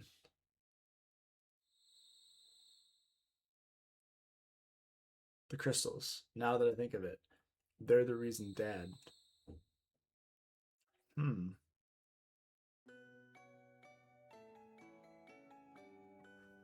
The crystals must be protected at any cost. Listen, Stella, if anything should happen to me, never tell parts about the crystals.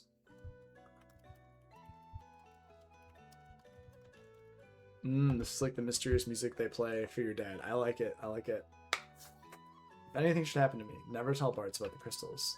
They shouldn't be his burden to bear.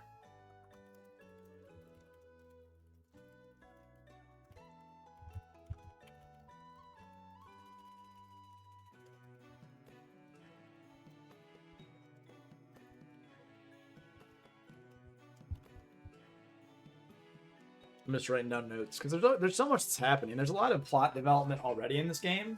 Only an hour and a half in. Oh, darling, please don't say things like that.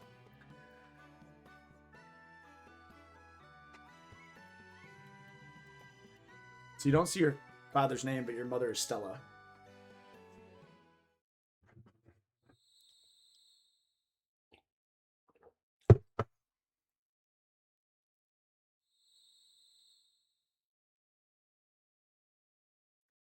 Father, I'll protect the crystals, I promise.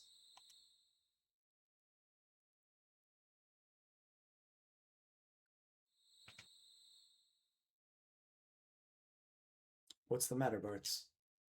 Nothing. I was just reminded of my folks. They died a while back, though. Here, take it. The canal key, right? Huh? Take what? The key to the canal. With it, you can open the gate and travel to Waltz. I was worried for Lena's safety, so I hid the key. Please, take care of her.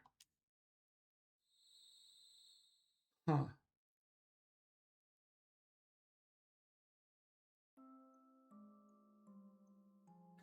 Touche. The first point of no return is coming up. Since I was here for the first half an hour, you weren't here for the first half an hour. Not exactly sure what you missed or not fully. Oh my gosh. Okay. So, to your points, of that, let's see here. Please take care of yourself. Have a safe journey. I've talked to every NPC in the Wind Shrine and in town. I've talked to every NPC. I have every item on the list. So every item that I can click on that's a hidden item, I believe I have. And I've talked to everyone, even in the bar. I also went to Ferris's room and then went into Ferris's room and saw that whole sequence where Bartz and Gelef kind of like had the heart emoji. I've been in this house. I've been everywhere, actually.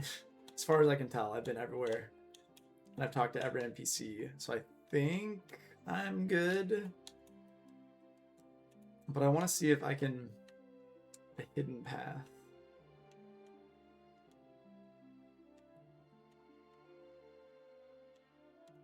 I need to go back and see if I can find the hidden, how does this show here? Because this is technically a hidden path, right? Or is it not? I'm trying to figure out how the game decides on what a hidden path is. Oh my gosh. There's a hidden room Item in the pirate's hideout you missed. Not really important. It's 8 potions from an NPC. Oh my gosh. That's already. There's a hidden room there. Captain, wait up. Sorry, lads. I'm leaving you laggards behind. I like how they're also jumping through that one guy. Captain, but why? You know we'd follow you to the ends of the earth. I know, and I thank you for it, but this time... Captain! The smells of a long journey. While I'm gone, I need you louts to guard the hideout. We can't let anyone raid our booty. But Captain, please.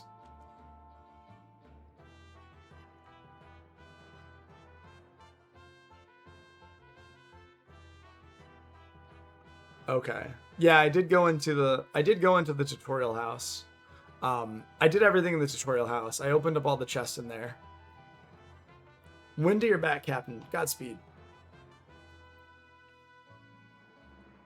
So, but that's what all of them are like. All of them, like when you detect. But yeah, that's a good point. I have it on now, so I should go see that. Okay, so like even when I go into the back room here. Ah, okay, now I see it. Cool, so it's actually just like, it's there. And if I go to the next one, it's only in that room, actually. Got ya. Okay, so you should just be able to see it like that. Okay. That's kind of nice. So you just see it, you don't have to like go near it. That's actually really useful. A hidden item in the pirate. But so, this brings up, uh-oh. Okay. Lena, what's wrong? The wind crystal is shattered. Right now, the wind has only slowed, but soon it will stop blowing completely.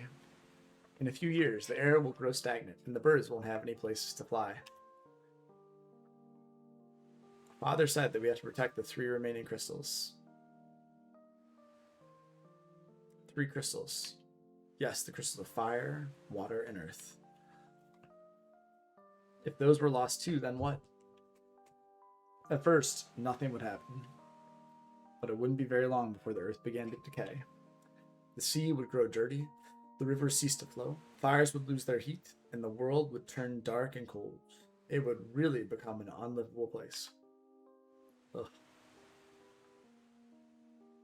Basically, kind of where you're at in the beginning of Final Fantasy 1, like how the winds, like, you know, like the seas rage, the winds die, and all of these other, like the earth starts to die. That's literally the start of Final Fantasy 1 when you start, like how everything negative starts to happen. Guys, we've got to protect the crystals. Huh? Did something trigger any of your memories? Nope, doesn't matter. I'm still gonna help. Well said, old man. I'm coming along too. Besides, we still have to find Lena's father.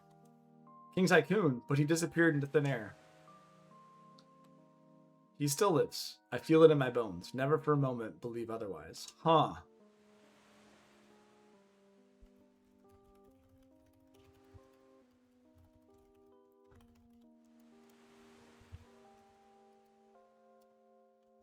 Parts, will you come with us?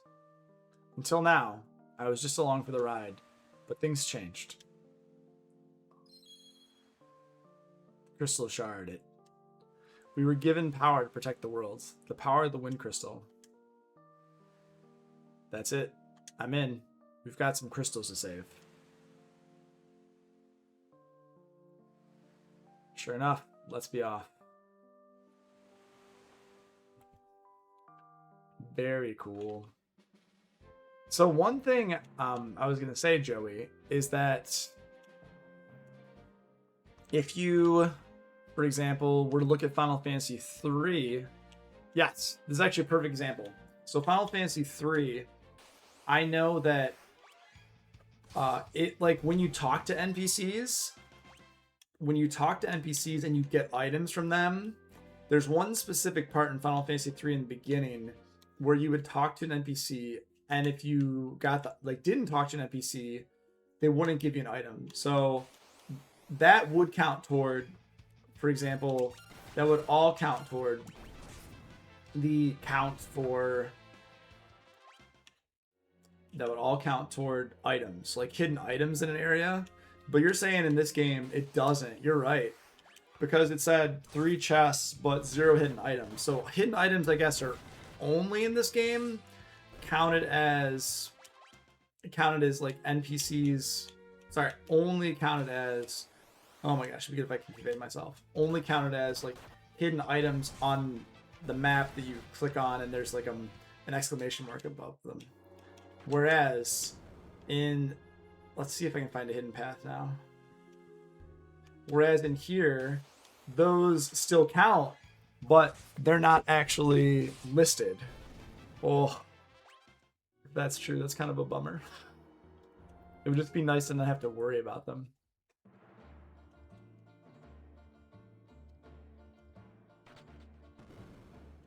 There's something over here. No, because I would be able to see. I would be able to detect that path.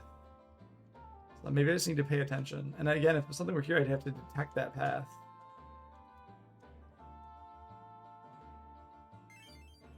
Oh my gosh, you come back here too. The 8 potions are the only NPC items so far in the game. So this guy gave me 8 potions, right? Right here. But he's not, yeah. Just this one. But I feel like, I think, yeah. Okay. Okay, so it's this guy at least. Oh my gosh. Well, at least I got that. I got it. Okay. So nothing that's unmissable so far. But man, just the fact that you can miss stuff like that is wild to me. Ooh, Bart's Mastered Guard.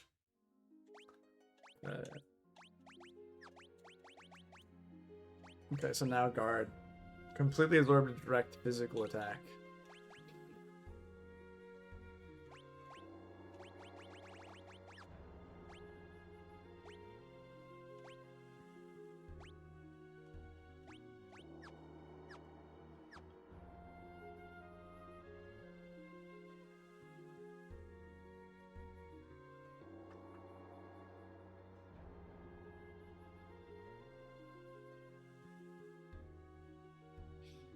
Okay. All the other items are listed, so if the game says you have it all, then you do. Okay. It's just...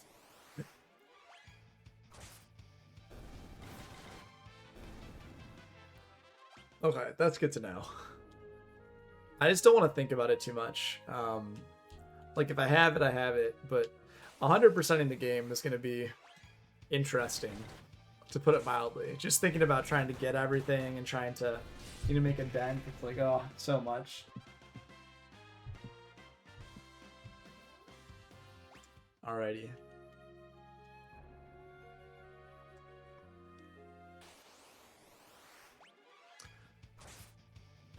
Part of me wants to turn my characters into another question I have for you. For the Blue Mage, I know that the game said certain enemies, you can run into them and then they can cast spells on you and you learn their magic. The question I have, though, is does it have to be cast on the character that is the Blue Mage, or can it just be cast on the party in general? Because that seems like an important distinction.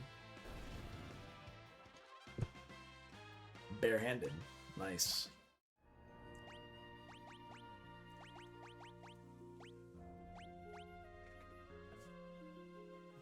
That's wild.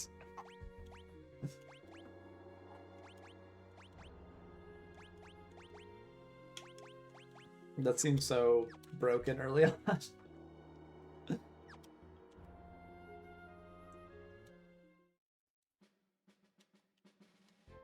glad Boko's okay.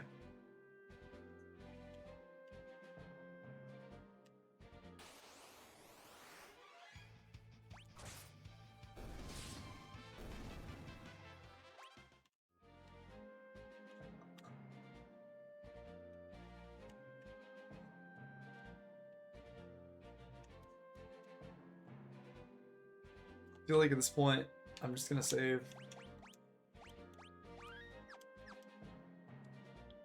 Yeah, I think I'm sure there's gonna be something here. It's gonna be harder.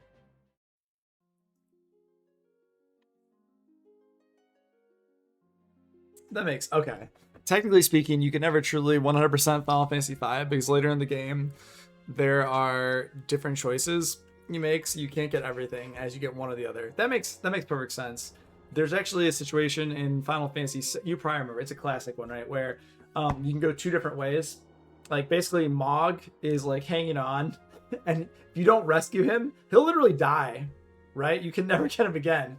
But then if you go the other direction and like try to get the item from the NPC and you let Mog die, that item is, it's not even something very good. I forget what it is. I used to remember, but that's like a similar situation, right? Where it's like it's a binary choice. It's like a one or the other. So you don't have an option. It's not like you can get both. I have a feeling something's gonna happen to this canal, so we can't get back. Wow. Okay. I like how you just kind of casually climb up all the way. Like, let's just open it. Bartz, where in Tarnation did you get the key? Does it matter? Let's get going.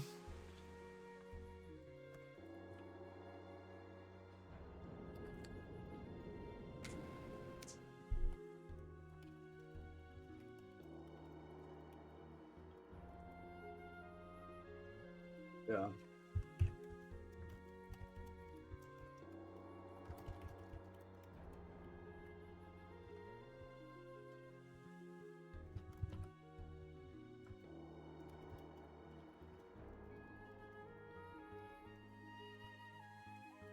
I like that he just doesn't say he got the key. So you can't actually fight. My guess is, okay, there are fights in here. All right. Let's see how hard these guys hit. Okay, so now there's actually a reason to pay attention and a reason to grind. Now, am I going to get multiple ability points for these fights? Are these guys too easy still? My guess is they're too easy still. Oh, we get two. Makes more sense to grind in here then. All right. But the fact that I can simply use, oh man, kick, huge. 8 arms. Cool. I can start stealing as well, just to see if there's any cure. How much does it cure? Restores HP.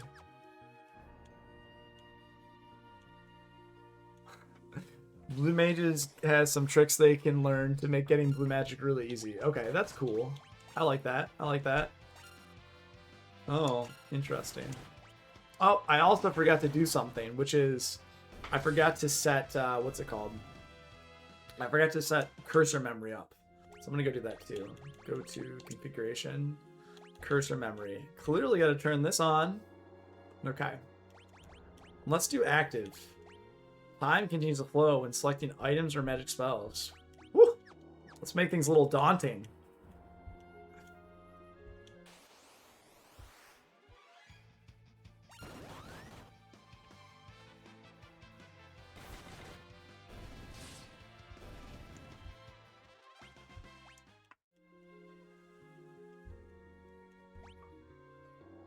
The other thing I want to go to is configuration bestiary.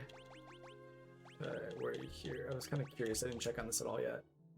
Alright, so looks like we're doing another huge... Ooh. Okay.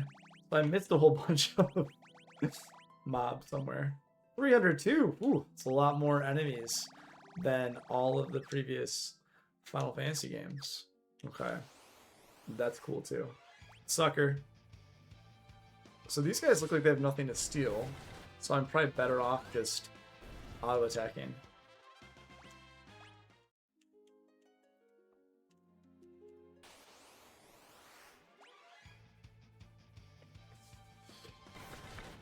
If that's the case, I guess. Yeah. Nice. Level up. Let's also... Okay, you can't save here. Good to know. So this is an interesting area. Excuse me. It's kind of like you're in it. I feel like we're going to run into enemies soon.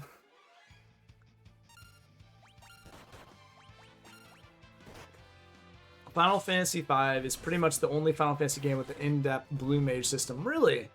Oh man, like this is cool. Like everything you're telling me gets me really excited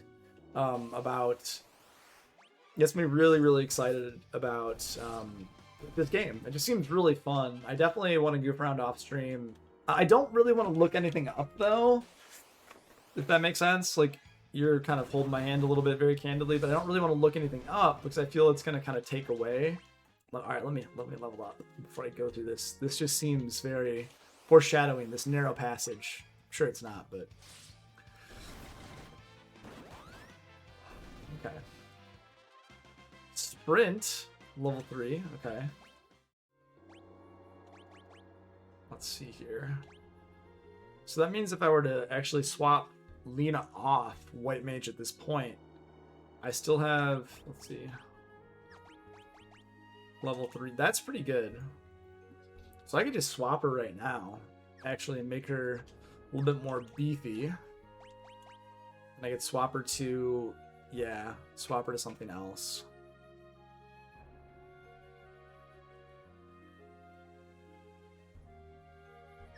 I play the piano in town. Oh my gosh. The piano, you can play the piano? I couldn't even get, okay, so I couldn't actually even get on the stage to play the piano, is what I thought. Maybe I'm wrong, but I thought I couldn't even, because when you go into the bar the first time, I don't know if you remember, but there's a woman dancing, there's an NPC dancing, and you couldn't even get up on the stage. So let me try now to see if they're all different. See how she's on the stage right there? Want to even see, keep your eyes on me. So I can't actually even get on the stage. Like I was going to, oh, but I didn't sit in the seat, did I? For you, honey. Oh my goodness. Woo!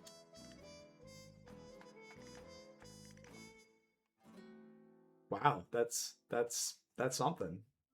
I wonder if now they're gonna jump back differently. Oh, now I can play the piano.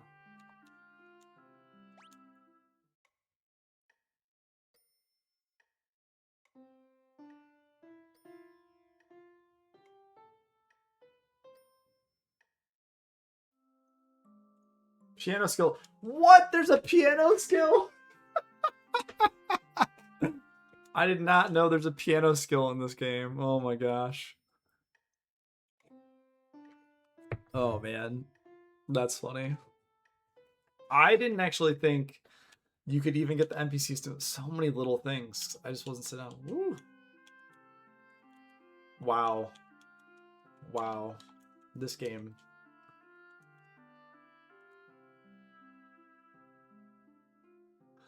It may seem dumb, very not dumb later. Oh my gosh, this game. It's actually, so I think it's very cool, but this game in a sense almost begs replayability. I don't think it matters that much to me personally, but I'm thinking about white magic later, or sorry, HP later. It feels like the jobs you are when you level up also contribute to how much HP you have, right? So if you were to look at, say, they're all actually level 8 right now, but Lena as a white mage only has 142, whereas Galuf and Bartz have much higher HP. I think if you continue to have them in certain roles, certain jobs, later on they're gonna have even greater HP differentials. I think the piano thing's kind of cool. I remember from other games, and I thought it was going to contribute to something similar, where you're going to say, oh, you're just going to level up the piano skill. It's like, no, you didn't, but it made me think that there was something like that. I feel like right now, though, if she's about to level up, I know there's silly things, like if you're about to level up, do you almost want to swap to, say, like a highest, a character that would level you up highest? In Final Fantasy 3, there was actually this thing where the Viking character would give you like the highest overall broad stats improvement. So a lot of people would just say like, oh, right before I'm about to level up, I changed that one character job to a Viking. I was like, huh, okay. I feel like White Mage level 3, I feel like I'm going to be fine. But if I'm fighting bosses, I almost feel it's best to be a knight or a monk. Because I can have better armor. Yeah, I can have better armor. And then I can still cast my White Mage.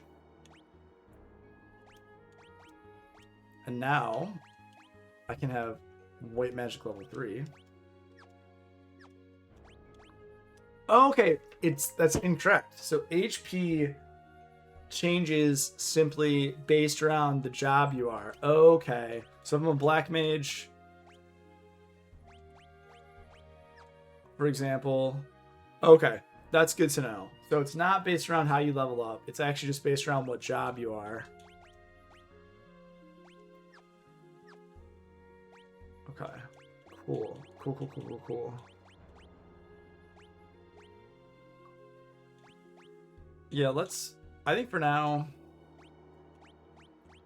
I almost want to I want to keep leveling up White Magic, but I don't think I'm even going to see any White Magic over level 3 for a little while.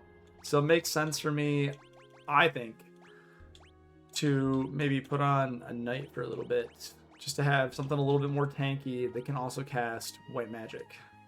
Yes. And just, let's see. Bart's probably has the Leather Shield, yeah. Yeah, only 3 defense. Man, I'm worried about this thief just getting smacked in the face. I'm not being too concerned. Alright, is this where it's gonna happen? Ooh! I was right. It just seemed like that was the place. Hey, what's that? Oh no, the monster of the canal. Well, let's see. Thundering typhoons! The rudder's not responding. You better figure something out fast, because we're getting sucked in. Can't you just talk to Sylphia and then be like, hey, turn around, Sylphia. Oh no! The biggest thing is like you're dragging your wyvern though. I'm worried about the dragging of the wyvern. And this is going to take us into a dungeon. Is what it's going to do. It kind of reminds me of... Yeah. Are you okay? Oh, buddy. Sildra, what's wrong? Look alive, something's coming. Good luck, Sildra. We'll try to protect you. I like how they really pull us in with like Boko and Sildra. They're really just helping us. Like, I love this connection to... I almost feel like there's animal taming. Okay. Let's go. Alright, first steal. Immediately focus. Let's guard. Oh, wow. Couldn't steal. Okay. Let's try steal. Alright, well, this is bad. It's really not good. It's really not how I want to start. 126, 126. Tail screw. Not great. Okay, that's really not great. Alright, well, at least it's not forever. At least you're not kind of in a situation where... Wow, the White Mage is making things more interesting, I'll tell you that. Or I should say this boss is making... Man, these bosses are kind of throwing some interesting things at us. I like it. Like, a second boss battle paralyzing your characters? Yep, we're just gonna paralyze you for a round or two. You can't do anything. Next thing you know, like, we're gonna take you down to 1 HP. All right, they're throwing some interesting things at us in this game. I like it. They're up in the ante for sure. Is that not gonna stop? Well, we got past it. Ah, but we can't go back. Is it gonna calm? No! Sylvia! No! Sildra, sorry, Sildra. I should get that right. Sildra. I'm sure she's okay. She's the fighter, and you know it. Sildra! Sildra! Also, your ship. Let me go. Unhand me. Sildra!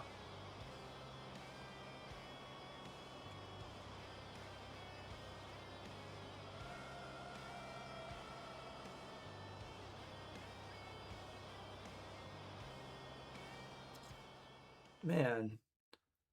what they do to the creatures in this game. Volko, now Sildra, and they're so loyal to you and so care. Oh, dang, man. That's rough. And now basically we can't move our ship, can we? We're kind of stranded. House Ferris. As well as can be expected. We should leave him be.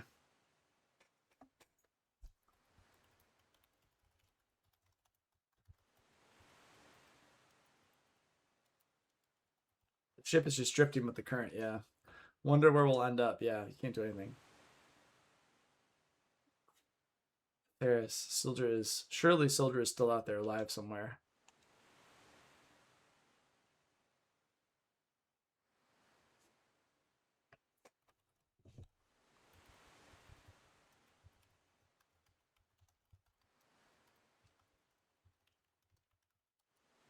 Ugh.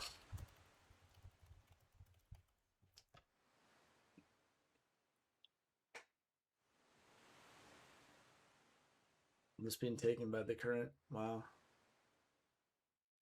That's a really practical way, though, for the game to give you. That's a really practical way for the game to give you the ability to travel, and then say, actually, we're gonna take that away from you. This like freedom of movement. Ah, it's wild.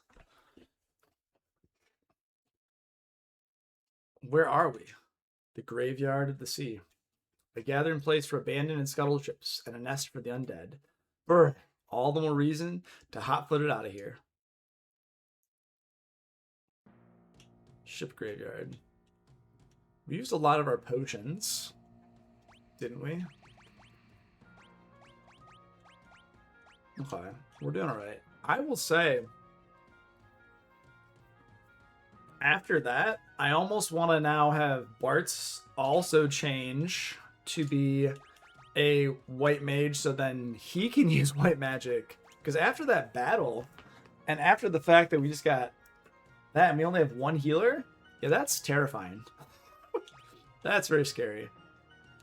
But at the same time, as a white mage, I don't want to completely absorb a direct physical attack or take hits for allies with low HP. That seems like the opposite of what I want. So it's almost like you'd be better off learning white magic and then going backwards. But you know what? I think for now, this is okay. Yeah. Yeah, I think that's the way to go. And I'm just going to keep them with Monk and Thief for now. Let's do a quick save. And there's really no reason to go down here that I can think of, but I'm just curious. That's the brig. Okay. There's no need to go back to Ferris's quarters, really, but I'm just curious. This game just feels like, you're saying, Joey, like so much. We're already at full health, so there's no reason to do anything else.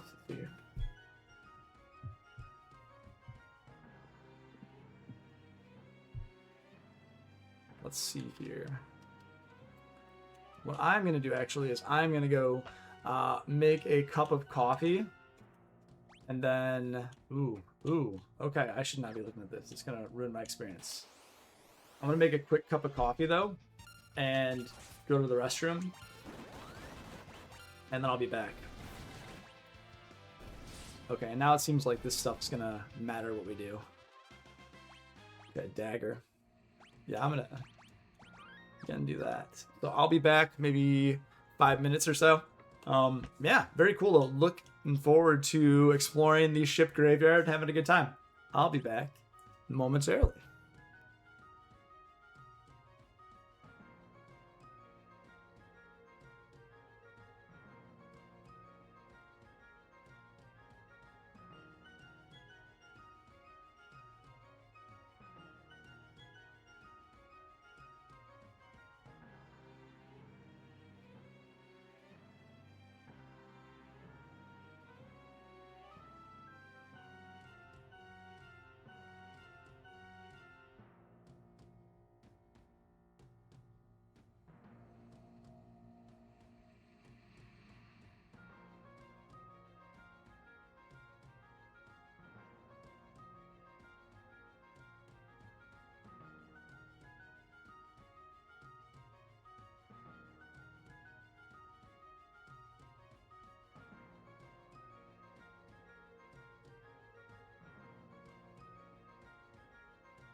All right, I'm back. Thank you for waiting. Thank you for waiting. And Joey, you said this area you can always come back to, but there's a lot of stuff. None are NPCs, so the game has them all listed. Ah, that is nice. That's good to know. And also, you're currently working but still watching. Yeah, man. Absolutely. I mean, thank you for just hanging out. I don't. you're really helping me out. I genuinely appreciate that. So thanks for doing that. Man. Seriously, really, truly appreciate you. You know, jumping on, saying hi, and just like really helping me out understanding this game better. So hopefully I don't miss too much or have to do a second playthrough. But you know what? If I do, so far it seems like a lot of fun. And I'm back. I have my coffee, and 'cause I need to grab some food to keep myself going. I got some healthy nuts. Not just because of a New Year's resolution or anything, but because I want to try to be healthy. I think I saw someone actually streaming the game briefly from this point, though I could be wrong. Ooh. Cal Cruthel? Looks kind of like a plasma snail. I know this is a silly question, but I don't actually know if the head of the enemy is... Yeah, I don't actually... Alright, cool. A tent. Okay. I'm not actually sure where the head of that enemy is. I'm like, where is it? Can you fall down anywhere here? Fine. But yeah, I might be muting myself every so often because I don't want to chew and then be, I don't know, like, be like, oh, glad Daniel likes his food. I'm like, yeah, me too. But I don't want to be chewing in someone's ear. All right. So I'll probably mute myself every so often.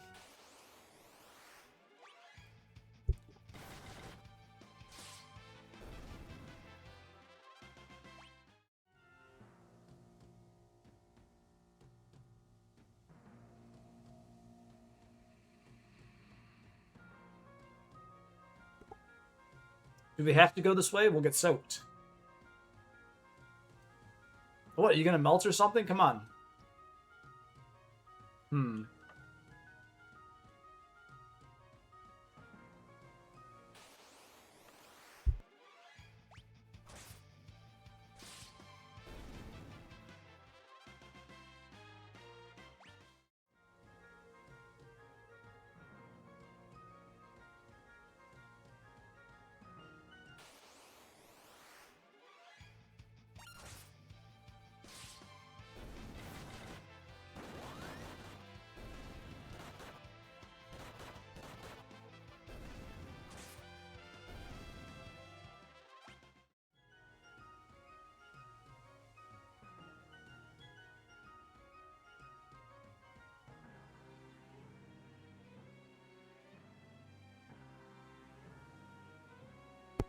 Genuine question.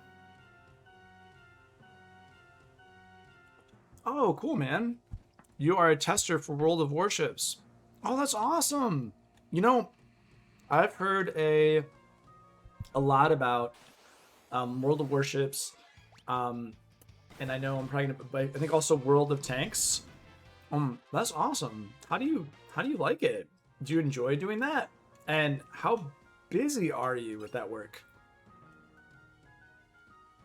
Like how it sounds like obviously not maybe like a 9 to 5 job, at least based on what you're telling me. So is it just like whenever a new patch comes out, or before a patch comes out, things like that?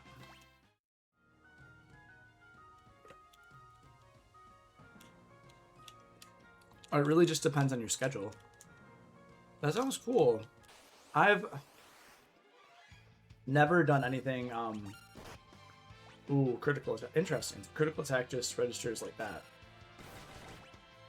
I've never done anything, like formally. Oh, man. Okay, so you're almost like constantly getting work stuff done. Got ya. Well, I mean, I imagine like when there's so many patches and so many things going on, or if people put in, I don't know, I know very little about the game, but like petition systems and things like that. I imagine all of that, you know, starts to slowly Oh man, this is where things are getting down the ship. Wow. Yep, I see how you can miss this branching pathway. There's a lot in here. Sorry, I'm getting distracted. But I can imagine if, for example, you are... I can imagine, for example, if you are, like, there's always something going on with the game, that you can just get really busy really quickly. Well, thanks for, being here with me and chatting with me and still doing testing. I appreciate that. Are we now finally just out of the ship? Oh my gosh, there's a lot. There's a lot here. I'm actually... And maybe this is a really silly question. Would you consider...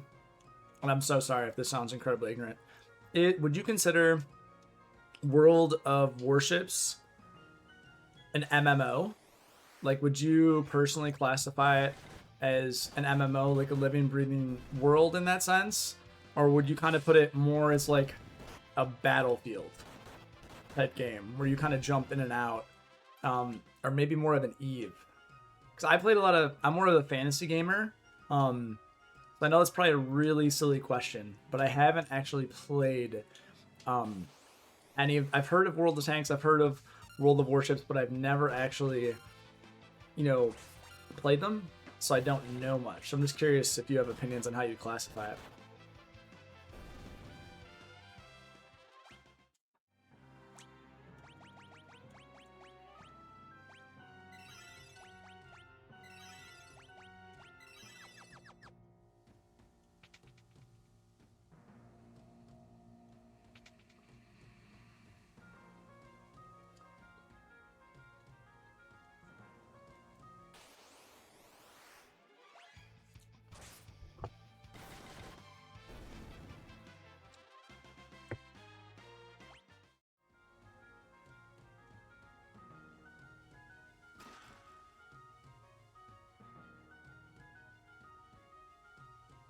Joey, you said, it's pretty much the only shooter game I'm willing to play. Most shooters, whatever has the faster action team wins, but World of Warships is very slowed down. There's a lot more thinking involved, along with being very historical. Oh, that's cool. I know so little about it. I know, I honestly, I would go to things like MMORPG.com, and I would kind of, like, hear about the game, but I haven't actually, really, like, I haven't played it. Very candidly, I haven't played it, but when I would go to MMORPG.com, I would kind of see posts on, like, World of Warships and World of Tanks, but I never delved into it. So that's why I was curious. I'm like, does it actually, like, sit in that category? Not that you have to sit in a certain category, right? It doesn't really matter, but I was just curious. Okay. So you would say it's more Battlefield focused. You could say MMO depending on what mode you play. So that's interesting. I didn't even know there were multiple modes, to be honest with you. I used to be, when I was younger, into more shooters. Some of my buddies and I would play, for example, we would play things like Counter-Strike. We played quite a bit of, like, CS, even before 1.6 back in the day. And it's a good time. I was never great, but I enjoyed playing with friends as a social thing. After school, you hang out, you play CS for a bit. And this was all before CS too. So that was something I played, and it was fun, but it was more about the social aspect, because I was never great. And then I stopped playing shooters really past... I play them, but I don't... But there needs to be something to it, if that makes sense. And most of the shooters I've played lately have been third-person shooters, I've realized. They've all been third-person shooters. I basically just play... And they're more like, I guess, horror survival shooters. I recently played through Resident Evil 2, the remake, with a buddy. That was actually quite a good time. I played through Control, and I also played through Dead Space. But again, those are all third-person shooters, and they're enjoyable. But I agree with you that, like, timing, right? Like, if you don't have, they're all of the like pretty quick paced, and so sometimes that was something that I was like, I don't really love that. I think the idea of having I feel like something's gonna happen here. I'm soaked. Yow! There's a fish in my shorts. This room seems safe enough. Let's take a rest.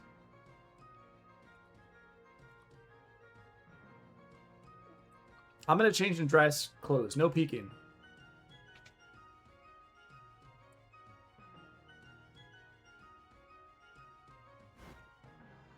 Okay, time to get dry. I'm fine like this. Don't worry about me. Are you crazy, boy? You'll catch pneumonia in those wet things. Hey, what are you doing? Get away. Don't touch me.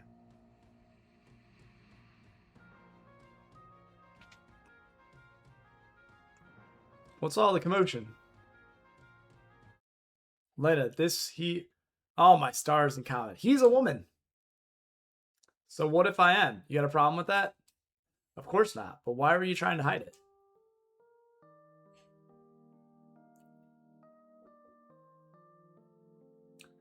When I was just a lad or lass, a pirate band took me in. I've been one of them ever since. Yeah, so?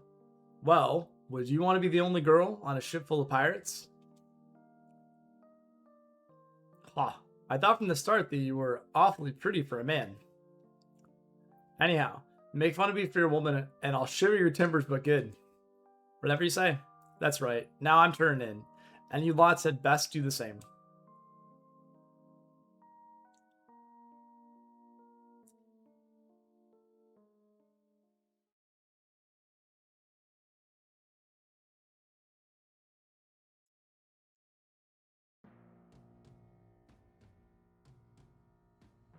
Ah, slip like a log. Rise and shine, dullards. Time's a wasting. I love when he falls out of bed. Hey, old man, that's enough lollygagging from likes of you. On your feet, let's go. Her tone still smacks of machismo to me. No point in trying to change her. Ferris is who she is. That's for certain.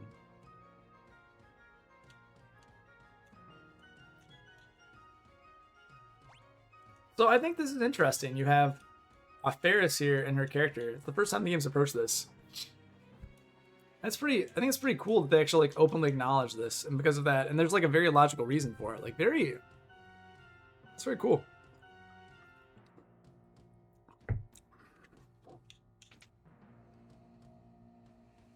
I was waiting for this.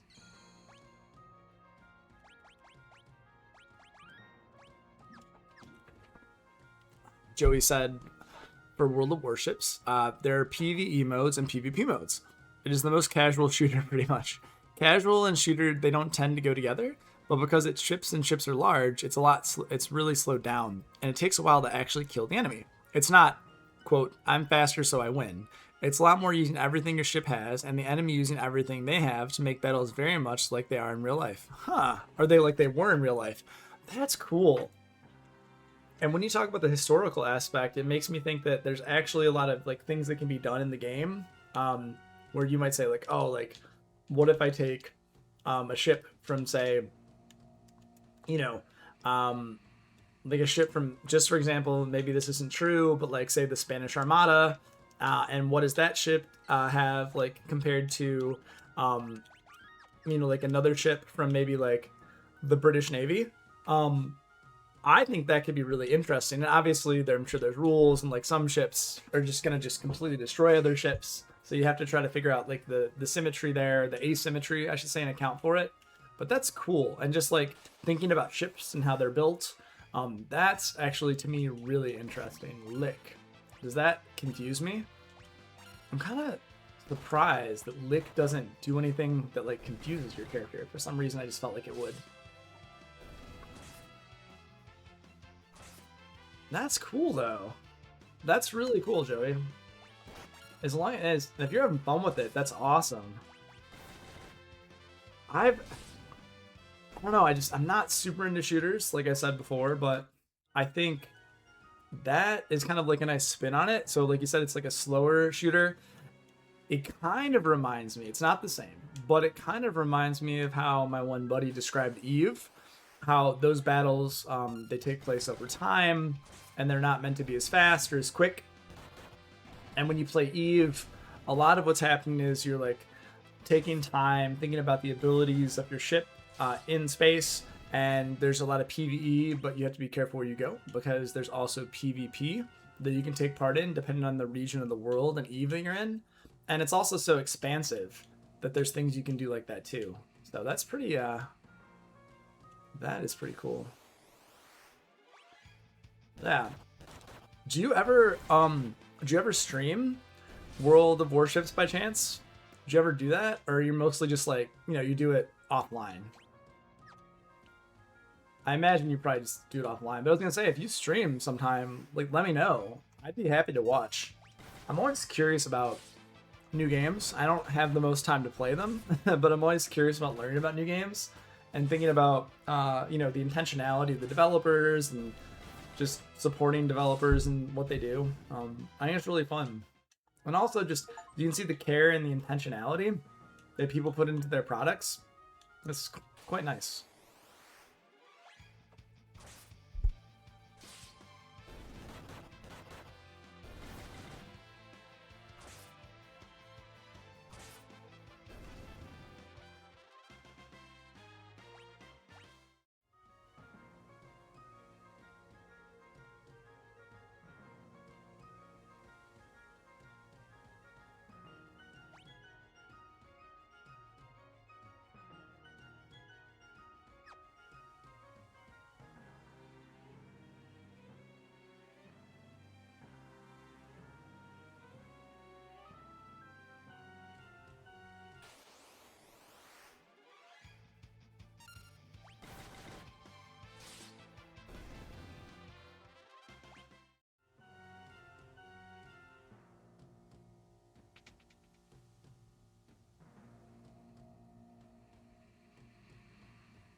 Joey, you said, yeah.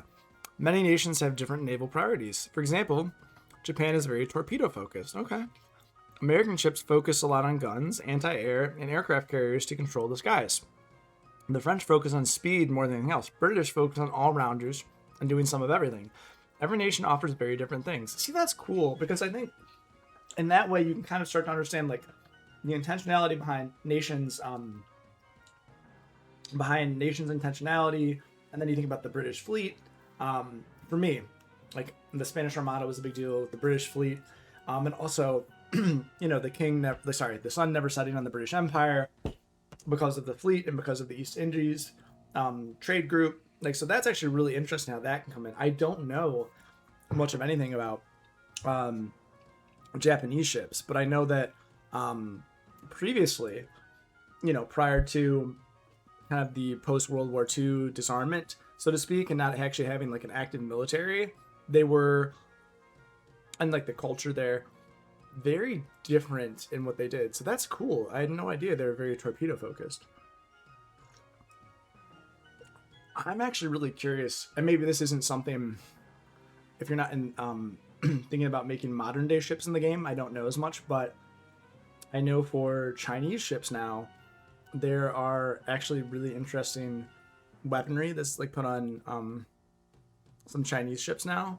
So for example, you don't really have a lot of bigger ships. It just doesn't make as much sense for the modern military, but there were certain, what were they called? There were, I think, like, I was reading on this earlier, but I think there were like certain types of weapons, like sonic weapons or something. I'm like curious how all of that would fit in too. And I imagine like there's different places in PvP and different like settings. Like you're like, oh, this is like a, World War II battle. This is like a different, like what stage of battle would it be too? Because you want to make sure the time setting and everything is different, is unique. It's like, I guess, practical. Because if you're gonna have, like the Spanish Armada up against a World War II vessel, it's not gonna be a fair fight. Obtained world map. So what's interesting about what I just did is that I've always had the world map in the, in this version of the game, but I think it's kind of crazy how in the previous version Like in the previous version of the game, you wouldn't have had a world map. That's really important to think about that one.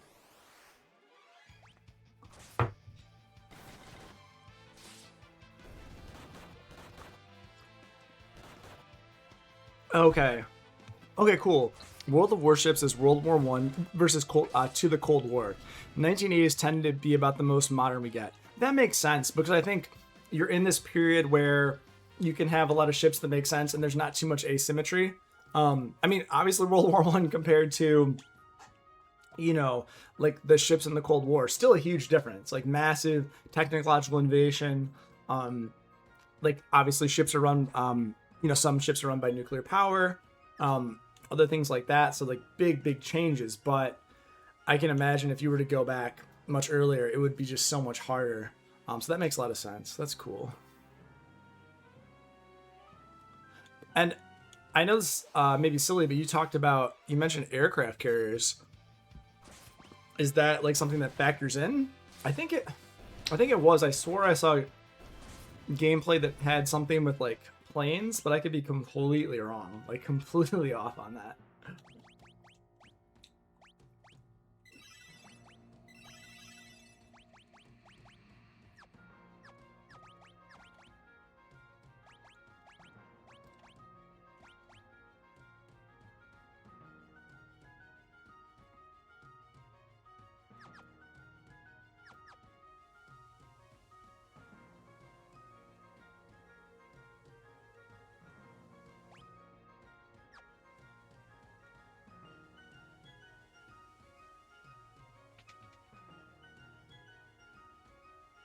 Okay.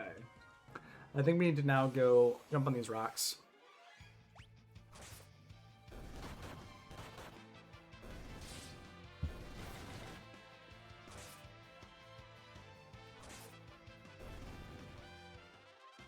Ooh, Lana Mastered Guard. Nice. Yeah, I think that was definitely a good decision. The idea that I'm going to just compare. Ooh, oh. That's actually really cool graphically. That's really cool. Continuing on with the World of Warships conversation, Joey said the issue with modern stuff is copyright laws.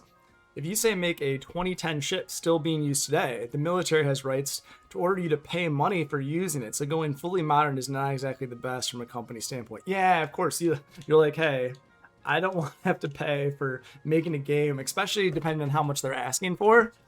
That makes a lot of sense. It'd be cool, but you'd almost have to create like a facsimile, like something that's similar to it, but it's not the same thing. And then you're like, well, is that what you want to do? And also, I know that ship-to-ship combat is not exactly something that seems like it's going to be... I should stop doing that. It's just so hard to get out of the habit of zooming in and actually looking at the map, especially with a game like this. I think trying to do that, it would just be like, well, this is like a hypothetical, like a ship's similar to this ship. I think it's also kind of interesting that we're in a ship graveyard and like the transition to warships is the natural the natural way that the conversation went. I think it's kind of fun too. But yeah, you're making me want to like check out the game or maybe watch a stream of it. I think that'd be cool. Just to watch a stream of it at least.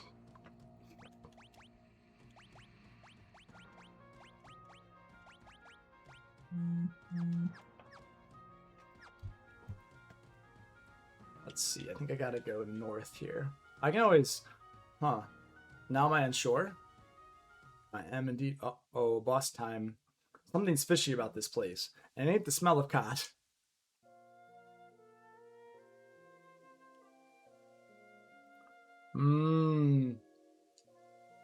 Bella Bartz, come closer. Mom? This is a hallucination or a ghost. It's not real. He knows it. Oh, but he like can't help himself. There's like these... I wonder if they're almost like sirens or lamias that are trying to come here, my cherub. Like, kind of like trying to lull you. And Galef, we're gonna learn something about Galef too here. Yeah.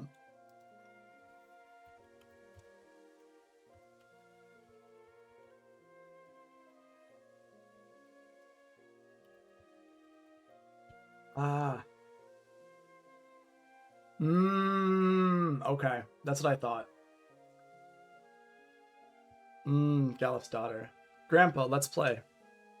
So we don't learn a lot about. He's not as. Who's that? I just can't remember. Ah. So he is not like coheres because he has amnesia. That's super fascinating, actually.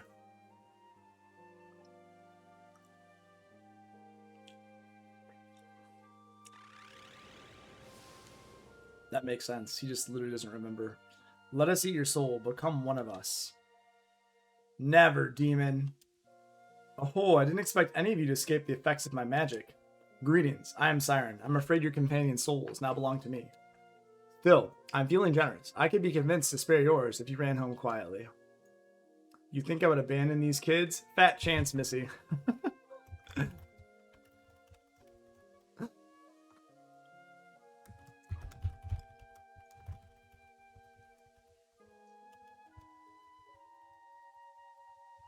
That's actually so cool, though. Like this plot point that because he has amnesia, it actually saves him.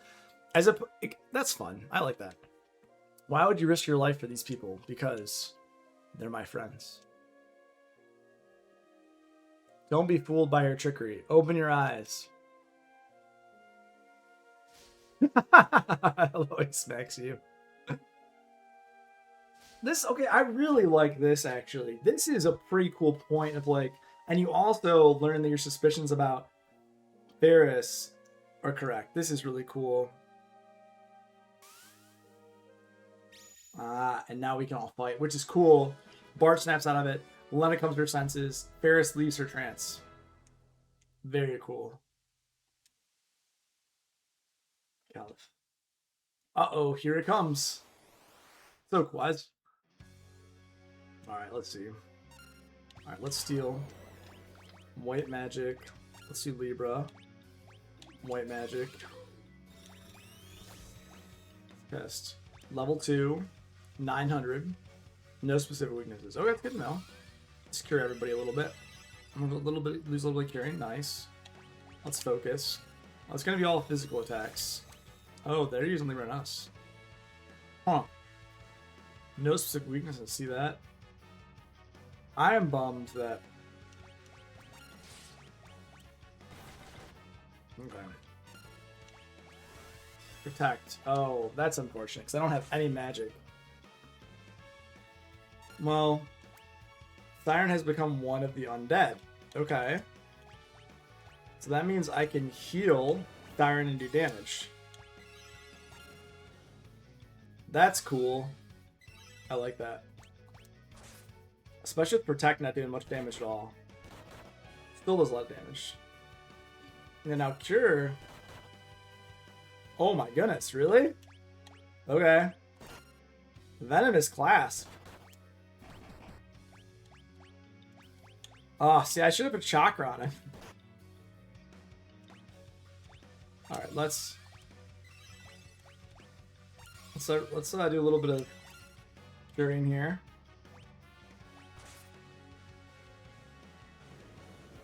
Okay, good to know. So it's very important that no longer undead. Very important to know. Okay, that's unfortunate. I don't have anything that'll heal that either. Okay. This is cool. So Siren goes back and forth between undead. Cool boss. The first 3 bosses in Final Fantasy V seem very fun to me. They're really making you think about what you're doing. I mean, the fact the first boss, say, was just casually willing to just like hit you all with the group attack. Very cool. Really enjoyed that and made you heal past. That's nice. The second boss, making you like stunning you, taking you down to 1 HP. Very cool. And this boss changing from undead, from living to undead, like just very cool. Ooh, bronze armor. Nice. That was a good time. Kyle, if you saved us, I owe you my life. Don't sweat it. No big deal. Oh, you're blushing. I'm doing nothing of the sort. I like all these characters and their dialogue too. And I also love how they're animated. This seems like a big step up relative to the others. Now I do have antidotes. Pendant, Lena's pendant. Keepsake from Bartz's father. I never even looked in here for my cams. Okay. Alright, let's use the antidote. Let's sort these out. Okay. And let's, sorry, actually use some magic. And now after that, I'm going to quick save. And then I'm going to get to your comment, Joey. So you said World of Warships is free. It costs nothing. And money making for us is via in-game purchases. It's a pay to progress faster. And there are people that pay a lot to get everything fast. But there's always the polar opposite of players that have spent no money at all and have everything just because they play a lot. Yeah, that's cool. I think trying to find that balance, especially as a developer, is one of those hard things, right? Like you want to have a game where you want to incentivize, like how do you figure out the pay to win is always a difficult conversation, right? Because oftentimes, well, these new enemies. Pay to win is always one of those things that's kind of tough. You want to make sure that you have defending with Letta. Oh, was she? No, she wasn't. Because I think you want to have yeah, I think you want to have a system in there where you can kind of give people a boost if they want, and then you can let those people benefit, but you also want to ensure that if people are playing a certain way, like they can progress and get everything. It's like one of those, that balancing act, right? It's not an easy balancing act, but I think when you can pull it off well, it feels good, right? It feels really good. How long you been working for on testing World of Warships? It's cool. Well, this Gatling enemy seems pretty cool too. It's like it kind of seems like a snail slash porcupine combined. That's a weird way to describe a NPC, but it's kind of this like, oh look it, I'm a porcupine slash snail. Like, what are you doing? I'm just hanging out. And then Tatao, I don't even know how I would describe it. Tatao, it's kind of like a dog that I don't know, like a dog that's having some problems.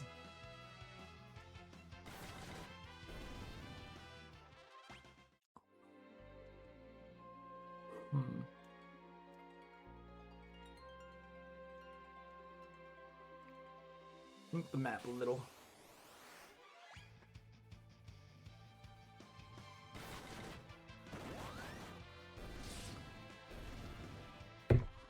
So I think what we just witnessed with some of these characters and like seeing like how the Siren tried to like dig into our memories to try and, you know, coerce us, but the fact that Galuf couldn't be coerced, like that's really cool to me because it seems like there's actually a benefit to having the amnesia. I would love it if it just feels like 5's variant, like the jump from 3 to 4 and 5 in regard to storytelling just seems so good. Like I really like it. Also, in the original version of, I was listening to this music. It almost seems like there's horses. Before I heard that, it almost seems like there are horses like trotting around. Lizards and creatures that hibernate can't stand the cold. You know what I should have done before I came in here? I should have actually checked the world map. And said, okay, tool, yeah. So there's 4 items here. Ship graveyard. I'm missing 1 chest. Okay, good to know. I did miss 1 chest in the ship graveyard. Not bad. Right. And there's 4 items here in town. I am first though going to look for a piano. It does kind of feel like people are talking though. I don't know if that's true, but it does feel like kind of like people are talking.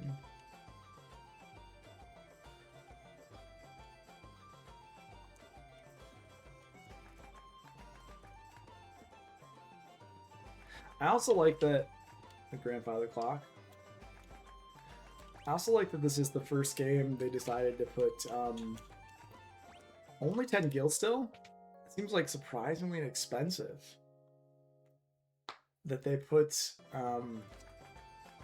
Yeah, 10 gil still, but this seems like it's the first game where they put the grandfather clock model where the pendulum is actually swinging back and forth.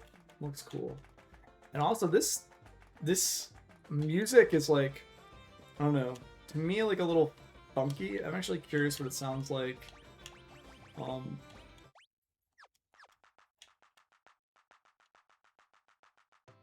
Just kind of has this music in the background that feels kind of weird. I don't know, there's something about it.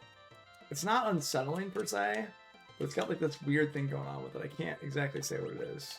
All right, I definitely feel like status ailments are going to come up in the future, so I should probably invest like a little bit in these. Maybe I'm wrong, but I just get this sense that like there's some things that are going to come up that I want to just prepare for. I don't know, I just get this sense. Maybe I'm wrong, and that's okay to be wrong.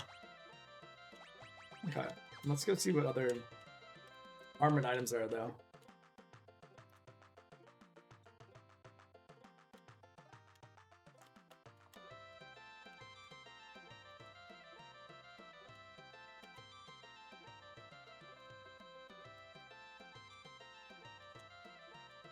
Most of the Windrakes were killed in the war 50 years ago.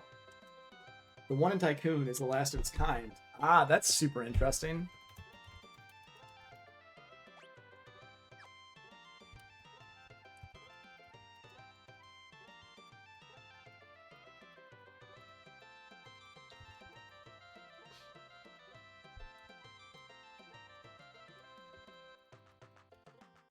And it's also a drake. It's not a wyvern. I was wrong. Windrakes.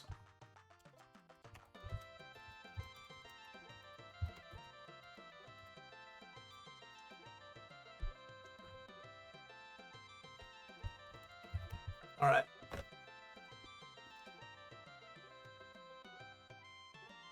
The purple flowers that bloom on North Mountain are poisonous.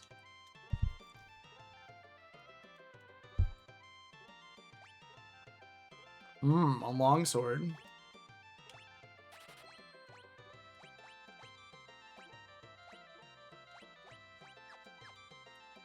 Thank you.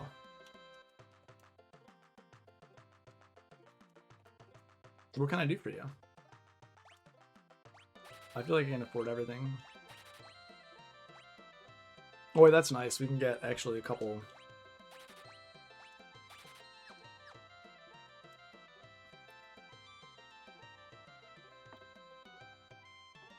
Okay. Joey, you have some comments. I just wanted to go because I wanted to go around here and like buy some items before I read your comments because I want to like really reflect and think about them. So you said, nice. One thing I learned is if a game has purchases at all, people say it's pay to win. Always. Yeah, there's a lot of stuff you can buy, but say if you played for like an hour, it's equal to spending $1 or $2. You can get everything for free. There are events that speed up, they speed things up. There's free to play constantly. Like one of them I'm testing now is for Lunar New Year's. Oh, that's so cool. Yeah, Lunar New Year's, Chinese New Year as well. Okay. In February, where there's a big event where they're giving away stuff that costs a lot of money normally for people free who are actively playing. That's cool. Like when you have I think events in general, it's an incentive to log on, an incentive to kind of get the community together. And I think it's a benefit to the community as a whole. Like that's cool. And it's nice that you're like now testing it to make sure it's like, what's the sweet spot, right? Like I think you want to give items, you want to incentivize, but you don't want it to be like too generous at the same time. Cause it's like, maybe I'm wrong, but in my mind, I think about it as like, you want to create this structure where you incentivize people and you give items that are good, but you don't want it to be like the best item because then it could like eat into the revenue the game could make. So I think it's this careful balance, right? Or you're like, oh, this is cool. I actually really like this. I might consider buying it in the future. So it kind of entices because people like that benefit, but you don't want to give the best. And maybe that's not how it's structured, but in my mind, I think you want to make sure that you kind of like, you dangle something nice, like a fruit, a benefit for playing. You get, increased player count, you get population coming together, you have a really good time, but you don't necessarily give away the best thing, or if you do, it's a very limited quantity. Maybe there's some competition from winning some battles or something that get it. And so then you have to work hard, but then you can get it for free. Like, that's cool. I think finding that sweet spot, or whether it's like a cosmetic or certain things, or like a special weapon that you have a limited supply of, like that stuff is cool.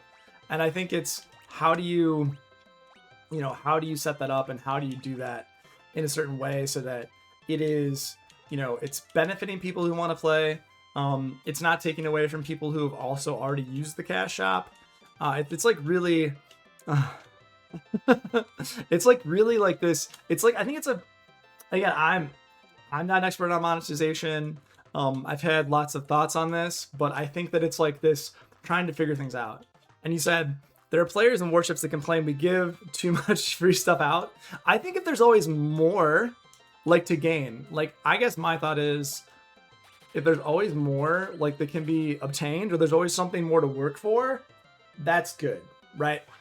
I think, and again, this is just obviously my thoughts. If you're playing a game and like there's like everything is given for free at a certain point, like a little too early, and there's not necessarily like the next objective to work toward, I think that's when it's a problem, right? Like if you're continuing to play, but then someone feels like, oh, well, now I've done everything, so there's not a reason to log in for like 4 or 5 months. I think that could potentially have negative impacts on the community. That's my thought about it. So I think there's like this balancing act too.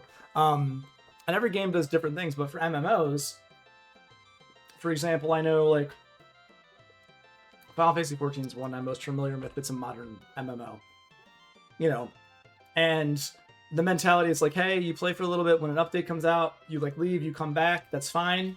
And then these events pop up. Maybe you subscribe, you do the event, you get a cosmetic, you get an outfit or something. It's cool, but it doesn't, you know.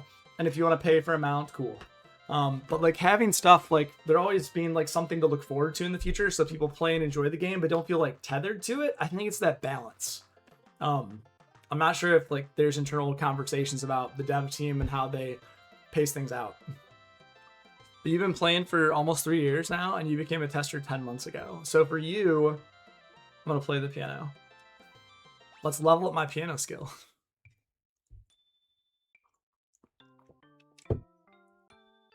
There we go, leveling up the piano skill. So every town has a piano, and you keep leveling up the skill. It's important. Yeah.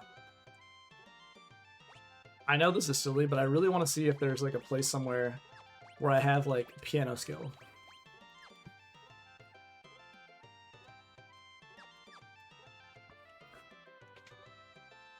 I think it's this balance though. Like this seems like something will definitely happen here, but I can't see any paths or anything. Seems like it to me. Ooh, did you get your hands on a world map? Use it as an item and you can see the map in detail. Knights do it two-handed. Hick. Okay. I hear there's a dragon grass up near North Mountain, but there's poison grass there too, choking it out. Okay, so there's dragon grass we need to go after.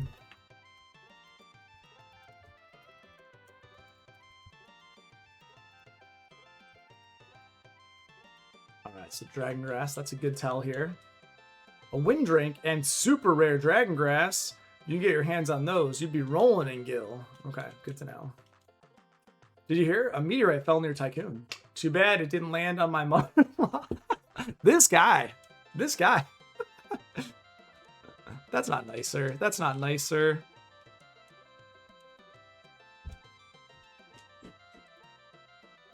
So here's the question. Like, if it does this, like, what is... Ah, here, there you go.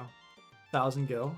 I was like, there's got to be something in here. One of these has to be something. Ooh, is there another one I missed? No, it's just the same one. Okay. Too bad it didn't fall on my mother-in-law. This guy. This guy. Play the piano one more time.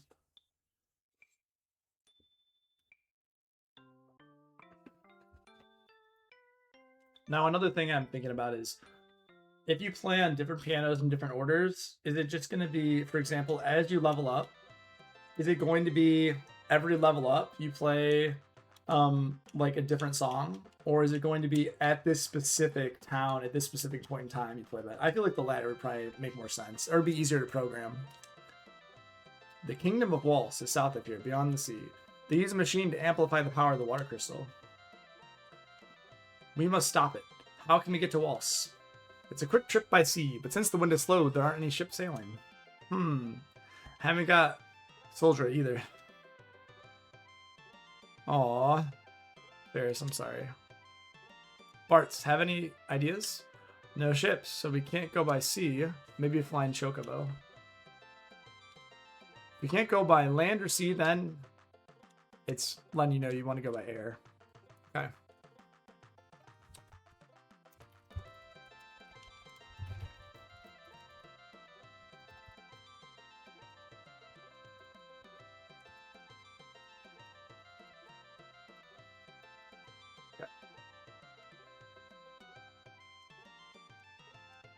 Wind's too weak.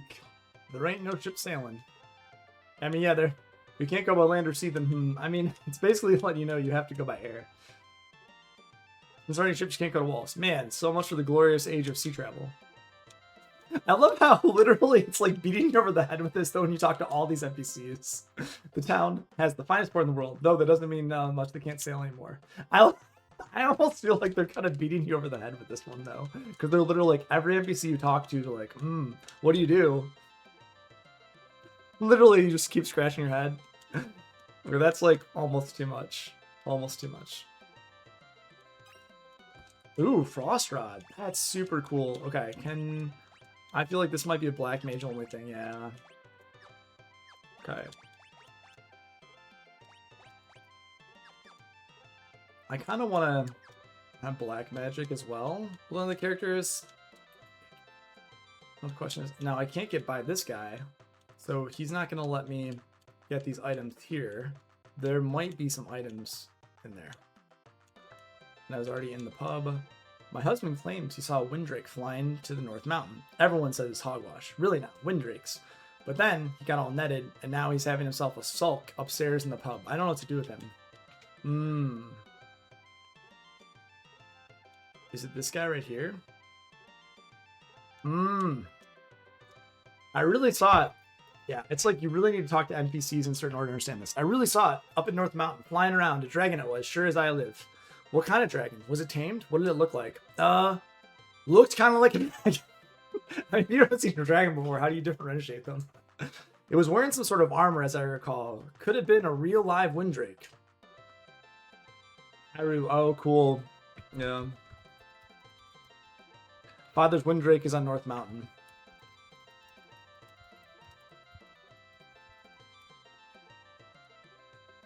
What? Why would it be there? On North Mountain grows a plant called dragon grass.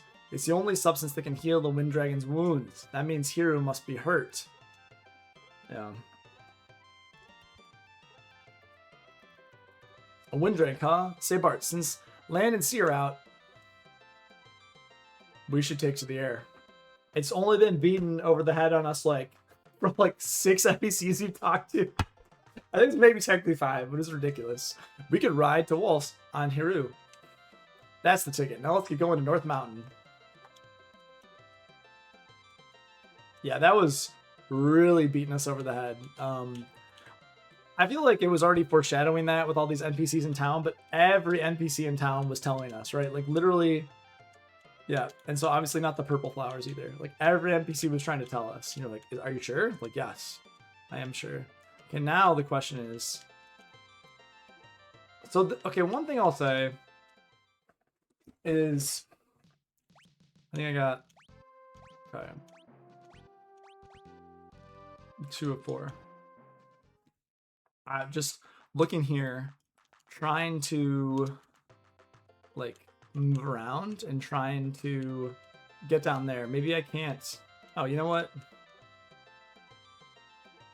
No, how do I get down here? How do I get, okay. Yeah, how do I get, look at some of these items and get these, the fact is, I know I'm missing a couple of items here, too. I'm missing a couple. My guess is that one item is behind here. I'm not sure about the others. I'm gonna go back and look in the pub really quick. Well, I'm trying to find these items. I found that one here. I don't think there's any more in the pub, actually. Warships has a tech tree system for each nation, and each tech tree is free. You just play and you grind them. The pay stuff is getting paint jobs for ships or just getting things faster. Got ya. They're premium ships, so premiums are tech-free ship that gives you some extra resources, earnings, and even premium ships can be earned for free over time. That's cool. I think, these types of games, as long as you are really, let's see, as long as you're enjoying the game, as long as you're having fun, and you feel like by playing you can still not have like you know, like that you have like not like there's no like massive advantage, for example, and that you can earn things in a reasonable amount of time. I think that's cool. I think it's like, I think it's just feels like there's something behind here. I don't know why, but it feels like something's behind here. I think it's like the reasonable amount of time for me that I always think about. It's like, is it reasonable to ask a player to grind for a certain amount of time? And I think like figuring out that for me is something I think about when playing games. I'm like, okay, like how much time do I have? Because time, as you get older, is always your most precious resource. How are you going to use it? How are you going to decide what games you want to play? What you want to invest your time in gameplay wise? And sometimes you're just limited on time. So you got to be careful with that. Okay. All right, we're missing 2 items here, but this town seems like I'll be able to come back to it. I'm not too concerned at the moment. We go one more time to the end. I did pretty much explore this room too, didn't I? Did I go upstairs? I did. Didn't I? Yeah. Okay.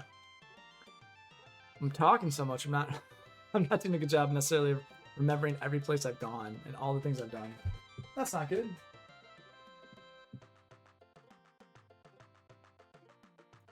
Let's see.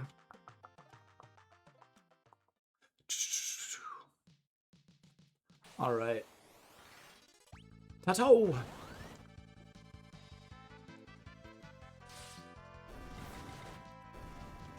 So I wonder if I'm about to get ice magic. Yeah, and it's, I think the Wind Drake will fly right over there, based upon what I understand. I'm gonna even grind a little bit here. Bighorn. I feel like they have 2 sets of horns, actually. Okay. Wow, a lot of forest here. This is North Mountain.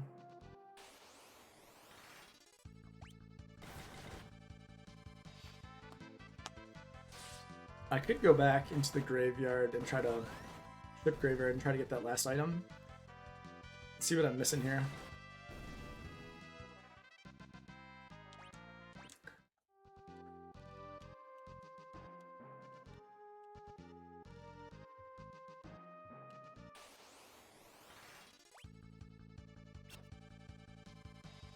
The most premium of resources, PCs. Yeah, actually, like going into the conversation about PCs, my buddy, I'm running my stream, everything on just a Lenovo. No, I have an MSI, and before this I had a Lenovo, and I've had it for, this is my 3rd year. I paid, I think $750 was on sale when I got it, and I really like it. But my friend 5 months ago, he was wild. He was talking about how he was going up to, I don't know if you have something called Micro Center near you. Basically, the idea behind Micro Center is it's this place where you can like price out all the parts for your computer, and you can then just go in and pick up everything, right? Oh man, I'm gonna forget. It's almost like it's like a physical Newegg almost, right? If you remember Newegg back in the day, it's like a physical location for a Newegg store, which is cool, like pretty cool. And so I know graphics cards were so hard to get. I want to say at the beginning of 2025, he would tell me, he'd say, he's like, man, I'm there right now. I am Dan. He's like, I'm at the store right now, and I had to wait in line for like an hour and a half to get this one graphics card, and I got it. It's cool. And he's like, and I paid $900 for it. Like, that's not chump change, man. Like, this is really expensive. Like, to just have this thing, and it's not as if that's all you need for a computer, right? I'm like, you need more, man. That's not all you need for a computer. You need more than just this too. Maybe this isn't the best use of your resources, my friend. I'm not trying to tell you what to do, but perhaps, nice, not getting rid of the Frost Rod. Not gonna equip the Frost Rod. I don't. And well, the thing is, it wasn't just that, right? It was, what was the thing was that also on top of that, he was. I should probably actually see how much fire does to this Undead Husk. Okay, not bad. On top of that, he was also telling me that he went for multiple cards. At one point, he had 3 graphics cards, and I said, "You're sounding like a scalper, and you have, you know, in the past, you've said negative things about scalpers, and you and I are on the same page for that. I don't think you should do it. I know that there's definitely a secondary market." And he's like, I know. And he's like, "Will you buy this from me at cost?" I was like, I don't want to build a new computer right now. I appreciate you. I really appreciate you. And at the same time, I'm going to politely decline because it doesn't seem like something I'm interested in. But now he sent me, same friend, sent me an article. He sent me an article. What was it? I want to say, it seems like there should be something here. I don't know. I just feel like there's something here. He sent me an article a week ago, and it was talking about how the prices of graphics cards are likely to go up because NVIDIA plans to make, you know, many more graphics cards specifically for, you know, a lot of their, oh, that's cool graphic. A lot of what they're going to do in the future is going to be more about, you know, creating things for data centers, right? Like, why would they invest as many resources in not doing that, right? And that makes sense. So I think that's going to kind of be, it's on my mind, but I was talking to my wife, and I was saying, like, do I really need a new computer right now? If I plan to stream Final Fantasies, maybe I'm not being as thorough as I could be. If I plan to just stream the Final Fantasy games for the next, say, you know, the foreseeable future, right? Literally the foreseeable future. If that's what I'm going to do, and that's going to take me to the end of, maybe, that's going to take me to when? The end of, I don't think I'm going to finish playing all the Final Fantasies by the end of this year. And my computer can probably run, I mean, Final Fantasy 13 came out what year? Final Fantasy 15, maybe it will struggle to play. I'm playing Baldur's Gate 3 right now with some buddies, and that's going well. I just can't imagine that it's going to be a huge struggle for me personally to... I need to actually heal Ferris. I can't imagine that it's going to be a huge struggle for me personally to play all the Final Fantasies, and I'm not going to even get to them by the end of this year. So, is this something I should even worry about or think about? It just doesn't seem like it's worth the effort at this point. Conversely, if you do want to play a bunch of new games or new MMOs or things and really appreciate them, I think there is something to that. Like, there is something to wanting to buy the newest, you know, there's something to wanting to buy like newer graphics cards, newer hardware, but I don't know. You're saying with prices going higher and higher, we have been adding a lot more lower quality options, so people that want to play with like a $200 laptop could play. That's so cool, because I think one of the issues now is that it is becoming expensive, and especially if you are like, there are people that cannot afford those really expensive PCs, right? And you want to make your game accessible to folks that might just want to play for free, or, you know, they have a limited budget because housing is, I mean, a lot of things are more expensive, right? You know this, I know this, it's in the air, we breathe, and it's talked about often. But if things are more expensive, you want to make sure that folks are able to, when they relax, not feel like they're, I want to say, like, kept from enjoying a game because they can't afford to buy a rig that can play it. So yeah, you bring up a really good point. Did I actually get an elixir there? Did I misread that? Or is that, it had to say an ether, right? That's still really, I think I had an elixir, which is wild. But yeah, if you only have $200 to play, or only have like a $200 laptop and you can play, that's so nice. Some games I played back in the day, like I played quite a bit of EverQuest back in the day. Even as recent as 2 years ago. I really enjoyed it, and the one thing I enjoyed about it was that you could play it with like a really, really old computer, right? You didn't have to think about, oh, well, this is like, is this going to be able to run EverQuest or not? It's like, no, it's gonna run it, which is great. And the same, I think it's good that Blizzard did that as well. That Blizzard said, hey, we want to make World of Warcraft playable, you know, on a lower end system. Like, I think that's really good, because some people, they just want to play a game, they want to have a good time. Ooh. Interesting. That's cool. That's cool. Good to know. I'm curious if that's gonna like drop me into a. All right, let's walk around some more. Let's see if I can fall down into any more secret places where there's treasure chests. Now I feel like that's what I'm looking for. That was cool. That was really cool. But Joe, I know I asked you this before. I don't think you were dodging the question. Maybe you just didn't hear me. But I'm gonna go. It's funky. It doesn't stay. Do you ever stream when you're not testing, right? Like, 'cause I understand when you're testing, like that's a job and that's private. You can't do it.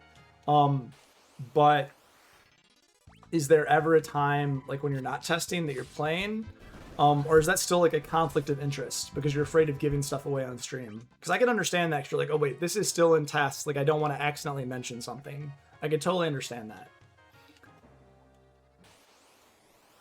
I was just curious. Because I would love to jump on. And I mean, I know I could play myself, but at this point, the amount of games I play are now, I don't really play much anymore.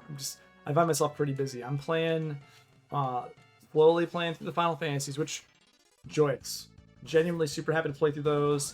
And I am also, Counter. That's cool. And I'm also playing through, Baldur's Gate with some friends, and that's it. That's all I'm playing. I think Counter's going to be more helpful more often, unless I'm fighting a boss, then I can put in focus.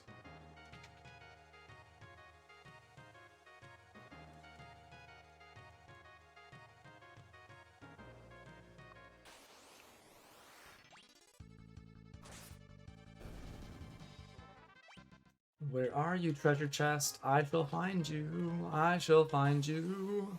I'm gonna get you.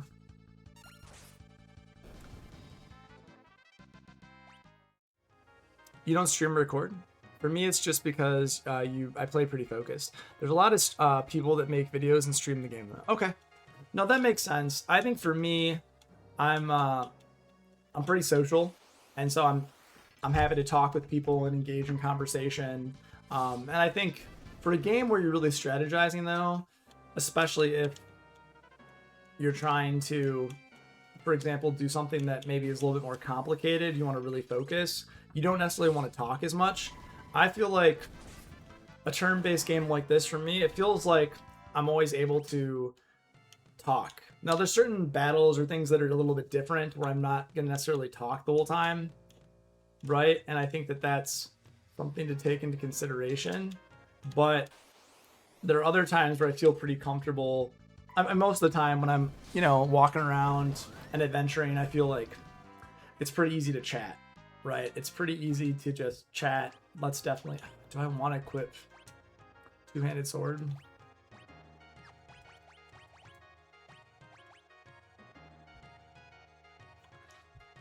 Sure, why not? Do I want to take away white magic? For now, let's do it. Doesn't matter.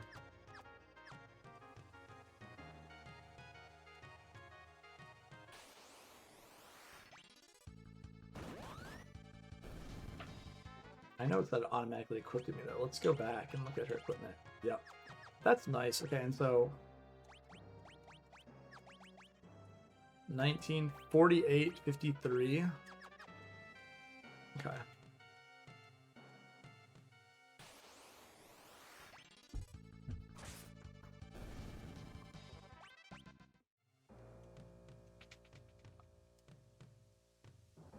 This is where it came from.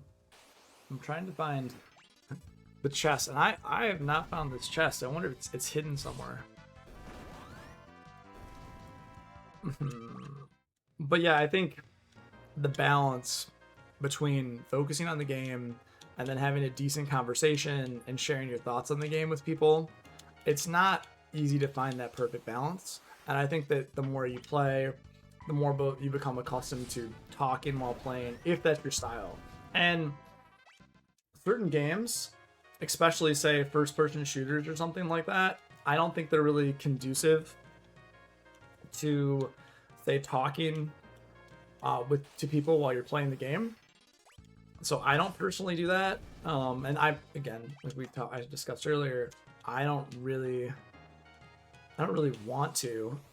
I don't really want to play a lot of first-person shooters because I feel like that's a game where you have to focus, right? You just have to be focused, and maybe you'll be talking to yourself, but actually being able to engage with your audience while you're playing that, I think it's definitely a lot harder to do that. So I know there's nothing here, but I just want to go back and look anyway. I know that's maybe silly.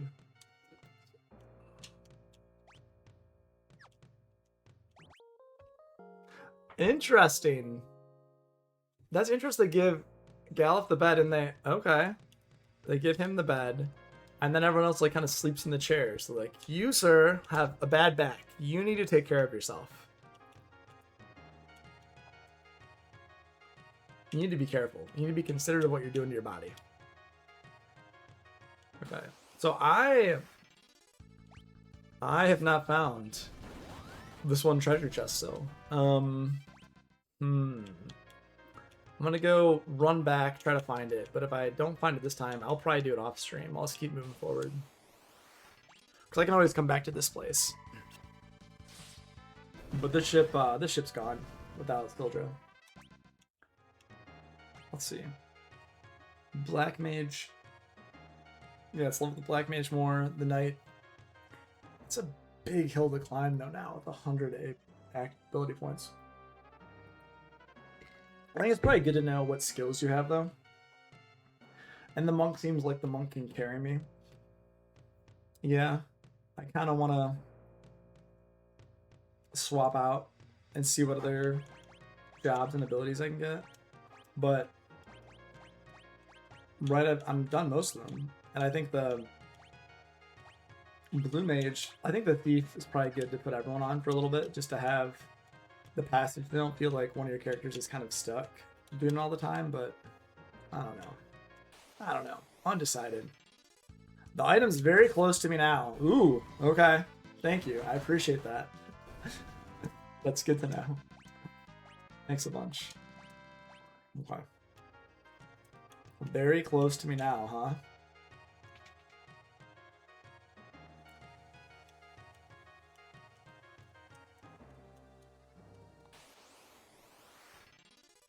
He said, Warships does have a replay feature where after every battle it saves a replay to your PC, and you can upload them online and share with others. Oh, of course, because it takes up space, though, it's programmed to only save the most recent 20 battles and deletes them after. That makes sense, right? Like, you don't want to have it clog the computers. You want to do it for, like, only a brief period of time. No, that makes a lot of sense.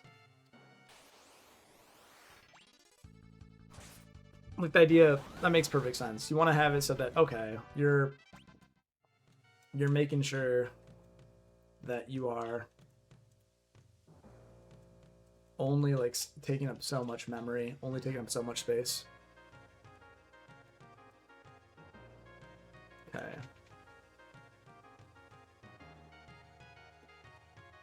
I feel like this item's so close to me and I'm just missing it. I'm gonna go back to that one long log and really try again to look there.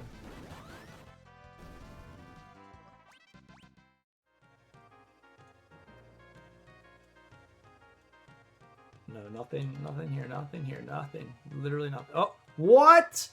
What? Oh, this game. Oh, man. Like, it's like, nope, you just have to, like, push down, like... Oh, man. Flail. I felt like I was flailing to get that item.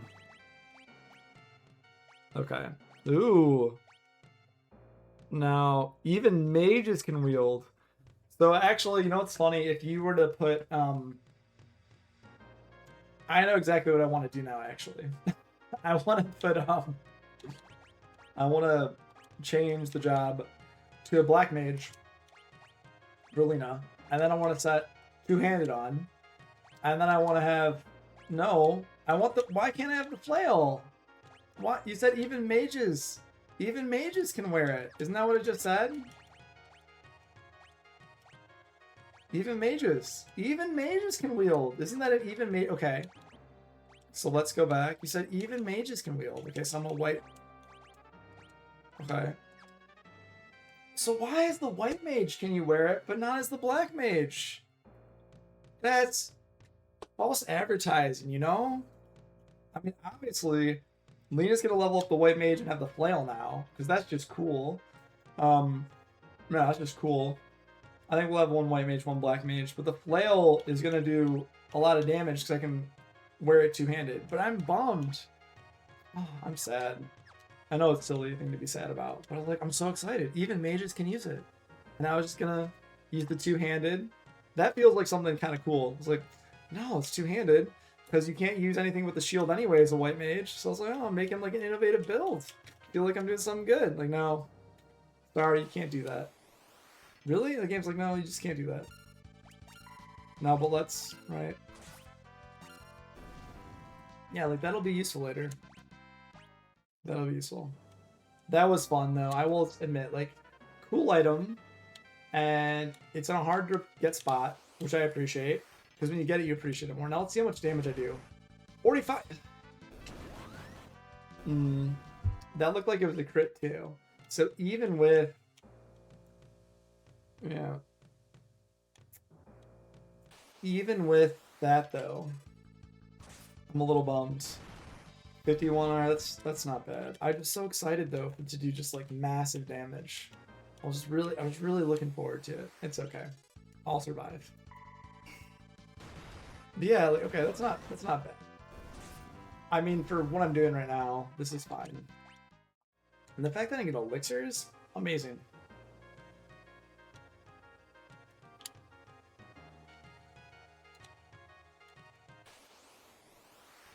He said, black mages get rods, white mages get flails, both get knives and staffs. Okay. I just was so excited because I was like, it just said even mages. Not even white mages, just said even mages. I just fell down the hole. I'm silly.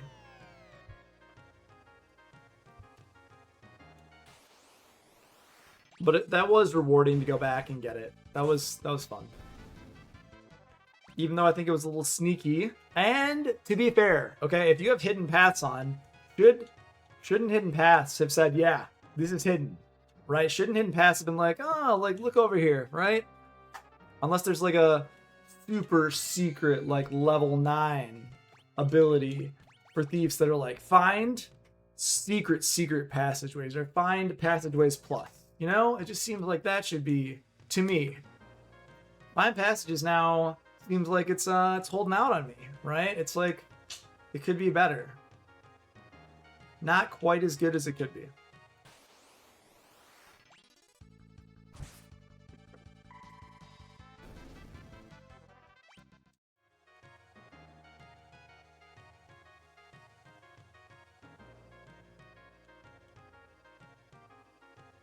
No, you need to go across here and leave. Technically, it's not a passage, right? But it's like a passageway. I feel like, I hope there's something a little bit higher level later. That'd be cool. Nonetheless, nice to go back in. Nice to find the flail. And I've got about 30 more minutes, so my guess is I'm not going to be able to explore all the mountain, but it was nice going back, leveling up characters a little bit.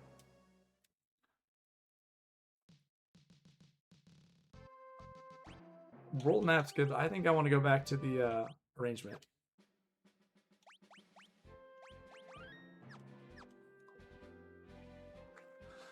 I just felt so clever for a second with my two-handed ability, right? I just felt so clever for a second. Hey, Slackamorph. Hey, thanks so much for the raid. Really appreciate it. Hope you're doing well. How's your day going?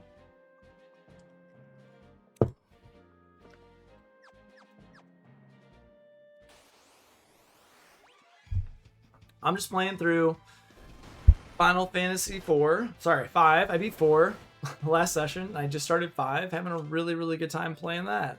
Hope you're doing well. Hope you're enjoying your Sunday. What game were you playing previously?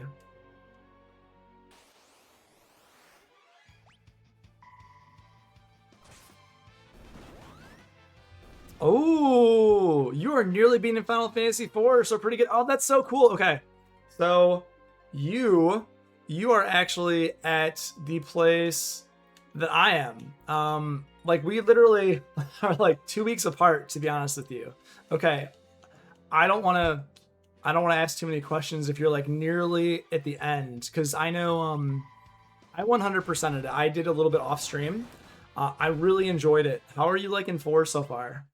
Like I really enjoyed playing 4. I've been playing through them all sequentially, and 4 was I think probably my favorite so far. But starting 5 has been a treat. It's just so different, and there's so much going on that makes it just vigilance. What's that? Makes it really enjoyable. So I hope that you're enjoying 4 as well. Okay, you're about at the last dungeon. I expected the summon drops to be rare. Oh, okay, so you were farming the summon drops. Did you get all of them? Because some of them are more painful than others. And you need to use a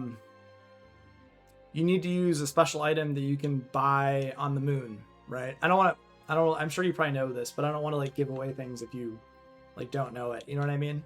I don't want to like be like, oh, he's a guy that's giving away stuff. Yeah, I 100%. And it was really rewarding. I didn't know about the rare summons until later on. One of them on the moon took me quite a while, shall we say. One of them on the moon, I was off stream just like grinding and listening to podcasts for a while until I got it. But it felt good. Oh, really? That's awesome. Okay, you got Cockatrice while grinding Goblin. Do you have them all? Were you able to get all of them? I was, but it took me a bit, and I didn't even realize they were even in the game until I looked at the Steam achievements after I was in the final dungeon, I was fighting the final boss, and I was getting destroyed because I hadn't grinded, and it was really hard, and I didn't know the strategy. Bomb took like 10 encounters maybe? Oh man. Okay, you're lucky. For me, what?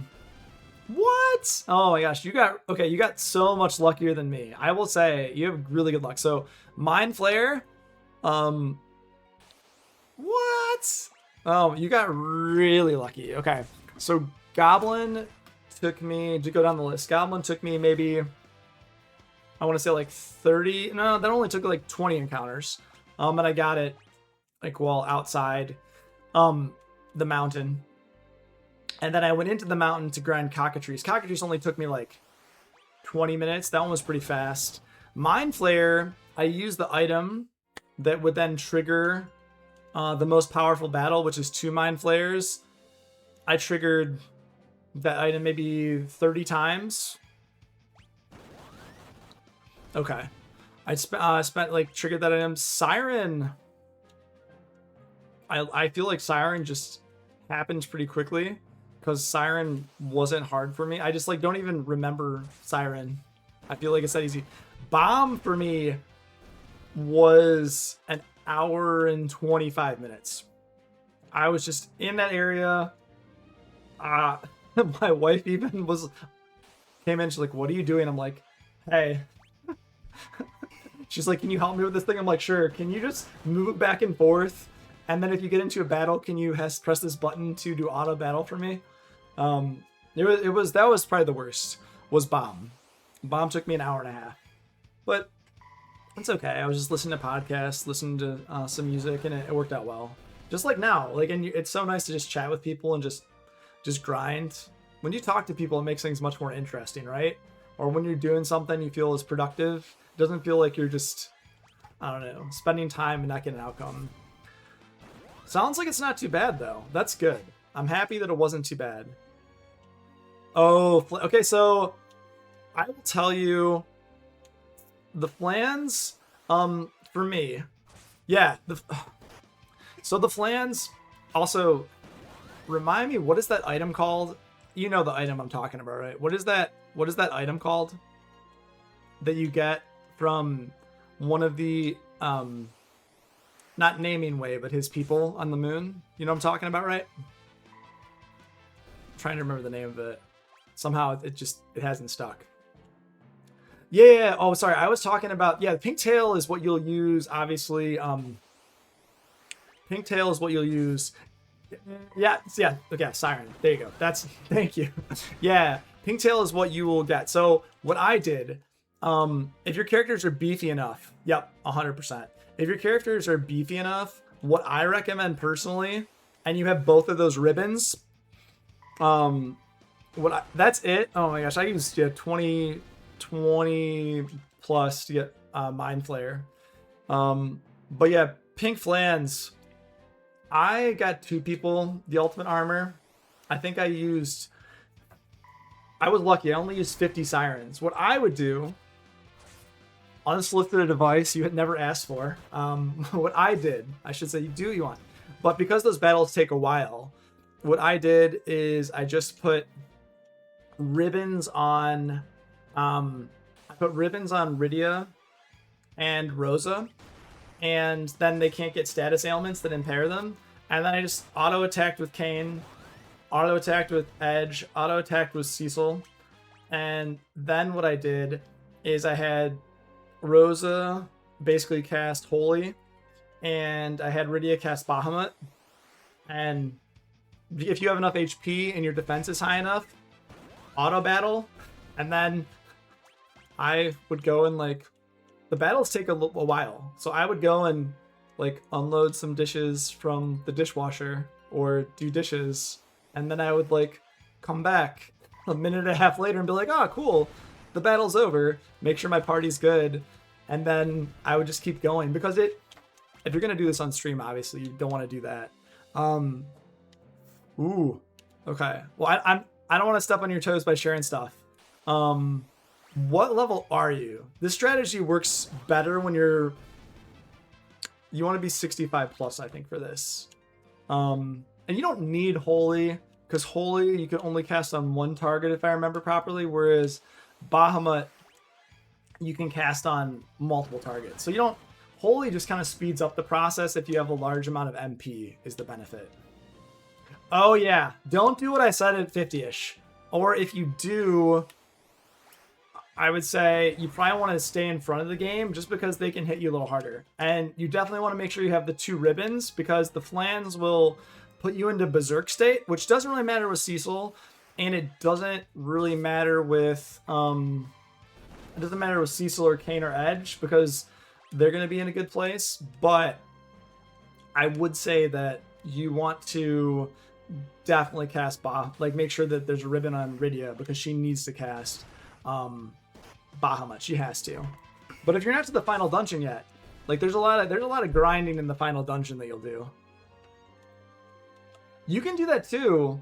I will say I managed to do it without the Blood Lance. I feel like there's also something cool. I don't want to take away if you're in a mode of discovery, but there's also something really cool where if you are, what is it called? I'm sorry, I'm trying to recall it. But there's a bow. If you're at a good place, even for Rosa, you can put a bow on her, and then there's a specific arrow you can use that is very effective against dragons, and it's also still pretty effective against the flans. So if you don't need to heal, that can speed up the process too. Because Bahamut does insane damage, it feels like I just would auto attack with everyone else, honestly. I didn't even always use Holy with Rosa. But the end dungeon's a lot of fun. It's really big, because there's different pathways, and if you're trying to 100% it? If you're trying to 100% it, you did the summons and the armor, those are the harder things. Bahamut's so cool. So something I didn't know,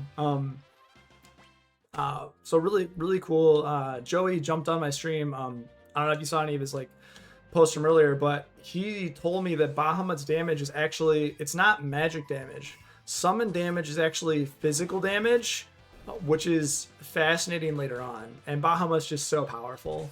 And getting all the summons, and also just, it's been fun.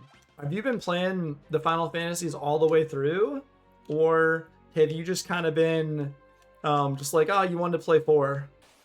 Because I've been playing them all the way through, and it's been a treat. It's been so nice to see how, yeah, it's been so nice to see how the games have just like narratively changed, and like the character development, and how they're putting more emphasis on the characters, and more emphasis on like the dialogue, and making the characters more nuanced. It's, to me, been like such a nice way to see how the characters grow. It's been a lot of fun, because I feel like, you know, there's no, okay, cool. You're working through the Pistol Masters and you're gonna 100% it. Nice. I am, same thing for me. I plan to go through all the Final Fantasies. Obviously I'm on 5 right now. I'm having an amazing time. It's been so cool to see, because I played almost all of them when I was younger. I played almost all of them when I was younger, but I don't really remember 5. So it's been great to come back and just make my way through 5 now. And so far, I mean, obviously it's my first play session, but it is a good time. And the way that you can move things around and do things is cool. I like it. I feel like Final Fantasy 3 is strange though, because I played Final Fantasy 3 for the first time on Nintendo DS, and there's so many differences between Final Fantasy 3 on DS and Final Fantasy 3 on the Pixel Remaster. For example, in the original on Famicom, because it was released in Japan on Famicom, you had, you know, 4 orphans, like kind of this cliche tropish thing. And what was wild about it is they were all interchangeable. You never knew who was talking, right? You could just be like, just playing the game, and you're like, okay, is this orphan talking, you don't know. And you could have, I think, you could fight at least, I think, 6 enemies at a time or so. But then you jump into like the DS version, everyone has a name, they have distinct personalities, it's rendered in kind of like the, you know, like it's 3D art style, so it's very different, and just the flow of the game is very different. You can only fight up to 3 enemies at a time, and then it actually lets you zoom in on those, like, you know how you can click a lot of things, and you like, then it unlocks items, or, and they change the dialogue of it. So there's actually a fair amount of differences. I thought 3, I didn't love it, but I thought that some of the things you could do were fun. But how'd you like 2? Because I feel like 2, I just did a lot of grinding. I like what they were trying to do with the leveling up system, but I didn't love it, if that makes sense. You know, I like what they were trying to do, and I like how they were trying to make it so you could level up things, and that's a cool idea. But in the original also, if you were to level up one skill, it would diminish or decrease other skills as well.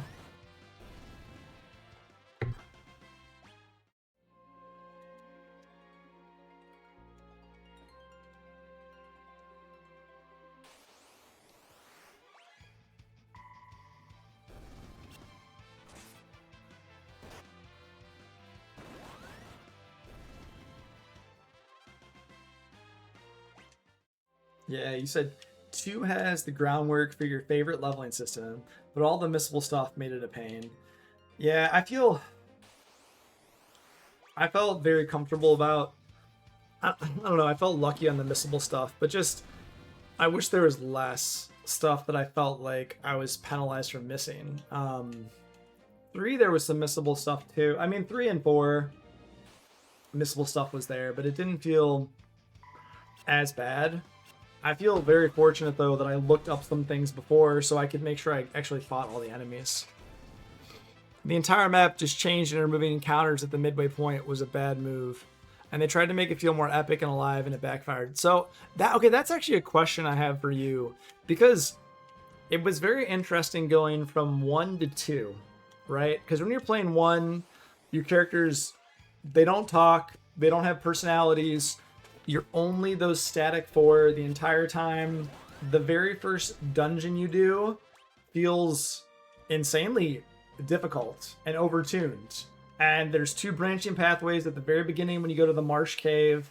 I just felt that was quite intense to throw in for the very first dungeon, and it seems like it's quite daunting. Like it whereas I feel Final Fantasy 2 in some ways, dungeon wise, I think they did a good job of like kind of slowly like adding like dungeons to you, making it a little bit more, I feel, not as daunting from the very start. I do think that the story was much more epic, if that makes sense. So like how you have the whole war, right? The war and understanding the consequences of it and having the world map change, it made it feel like there was so much death. Like death seems so prevalent as a theme, and the sense of loss and the sense of consequences of the empire felt very prevalent in 2, whereas 1, the world felt much more static. And how Final Fantasy 1 is a D&D campaign and 2 is a fantasy story, it just felt, I enjoyed 2 world building and the sense of consequences of the actions and what the empire did. I thought was quite cool. I kind of enjoyed that, but I understand why it would be hard if you're trying to 100% it. I understand 100% the frustration. You're like, wait, I just want to enjoy this game, and now I'm kind of just frustrated by what's going on. I enjoyed it a lot. I don't know. For me, it just felt like it was something where there were such stakes, and if something happened, that I was kind of vested in the change in the story. And in Final Fantasy 1, it felt different. Final Fantasy 3, it felt like the character development was moving so much more backwards, though.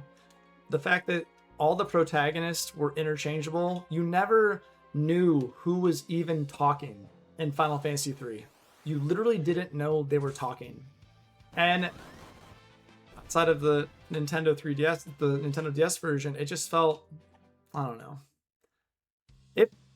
I think there were some fun, underdeveloped ideas, if that makes sense. Like, I think when you say super rushed, do you feel like it just could have used some more time in the developmental oven, so to speak? Is that what you mean? Like, you feel like they could have fleshed out ideas more or kind of done more with the job system?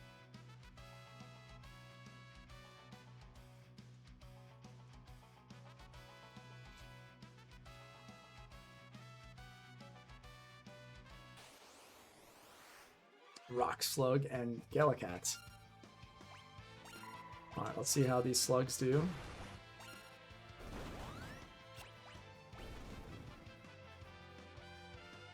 The story, you mean? There isn't much world building. I think...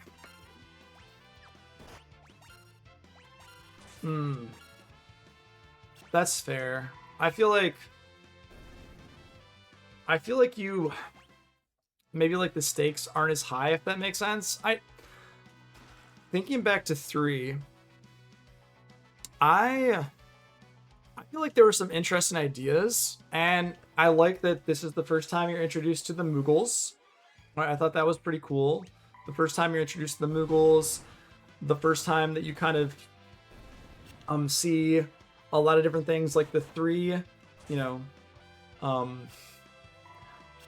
thinking about like the three characters that are kind of the disciples of Zand and their actions. But thinking back about, say, the plot points. Oh, the plot points happen back to back to back. Let's see.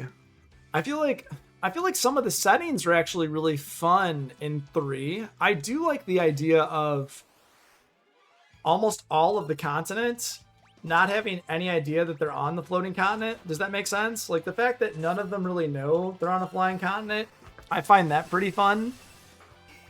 And oh, because no, they can't take magic damage. And then kind of it being crazy, you're like, wait, like they just come off the flying continent? Like that's it? That seems pretty crazy to me, personally. But I see what you're saying. I also kind of like, if you look at Final Fantasy, I guess if you look at Final Fantasy 3, I do like how you kind of have that, the guest characters, and they come in and it's always in like the 4th slot. I felt like with 3 that worked out for me. I thought it was nice. I like some of the characters, but I felt, oh sorry, not 3, I'm talking about 2. But 3, I felt, I don't know. I agree with you.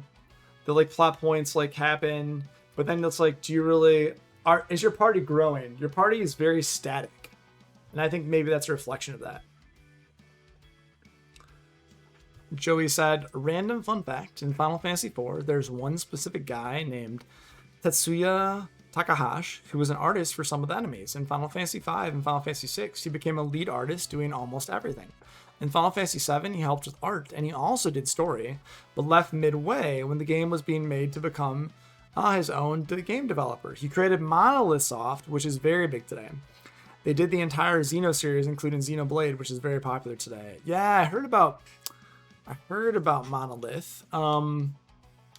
That's cool. I actually didn't know he split off.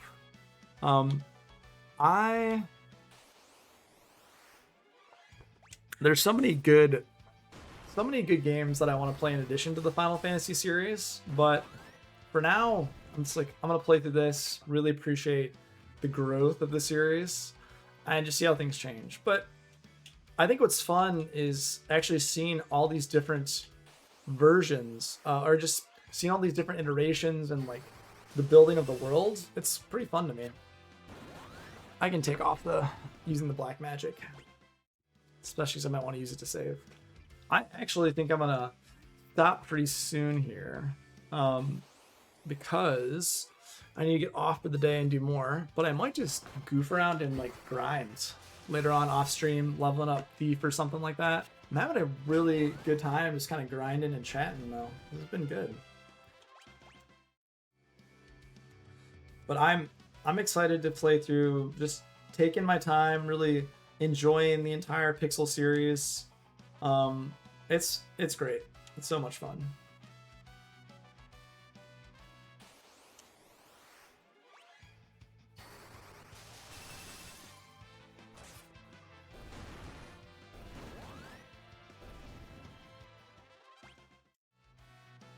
Blackamore, how much do you stream often? Are you trying to just like play through casual like once or twice a week? Are you more kind of trying to do like every day?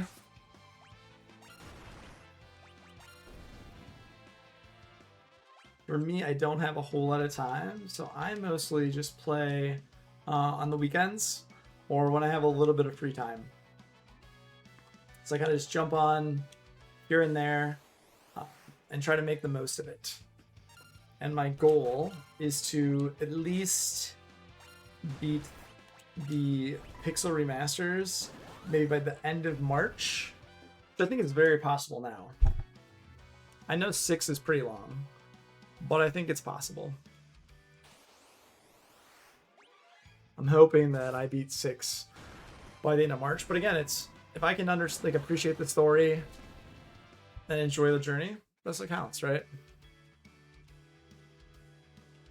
Joey said for Tetsuya Takahashi, his first job ever was Final Fantasy IV, so it started a legend for JRPGs. Pretty much the golden era for Final Fantasy then, going on to make a lot of big games on his own. Nice. Ooh, okay. Nuts. That's actually really cool that they told us, okay, that, let's see, that the flowers would poison you, and when you step on them, you do get poisoned. Okay. That's actually really cool. Ooh, cockatrice. I wonder if you are going to be able to actually, yeah, petrify me. Or stone me, not petrify me. Those are different. Ooh, yeah, they're a lot letting you get out of this. They're really making you think about where you stand, which is cool. I like that.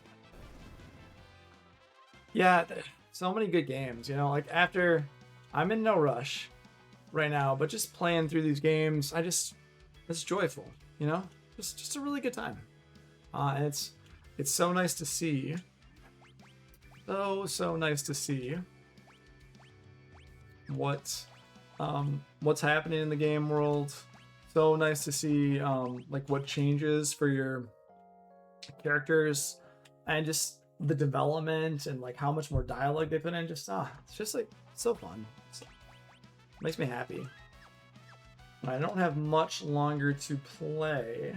If I get to a boss in a couple screens, I'll fight the boss to see what happens. But if not, I might just grind and stop here. We'll see. Joey said. He also is the lead artist for Chrono Trigger, another pretty big JRPG back in his time for screens. Chrono Trigger is my favorite JRPG of all time. Just absolutely amazing. Wasn't the... Oh, that doesn't look good. Father's helmet.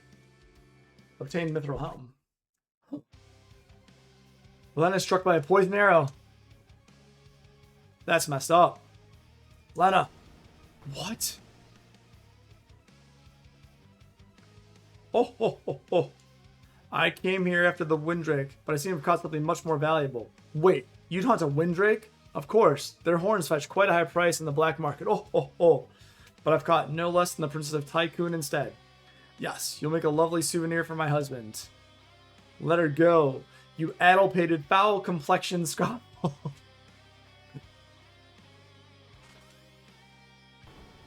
What? Ferris. Oops. I guess he slipped by. Pity. What?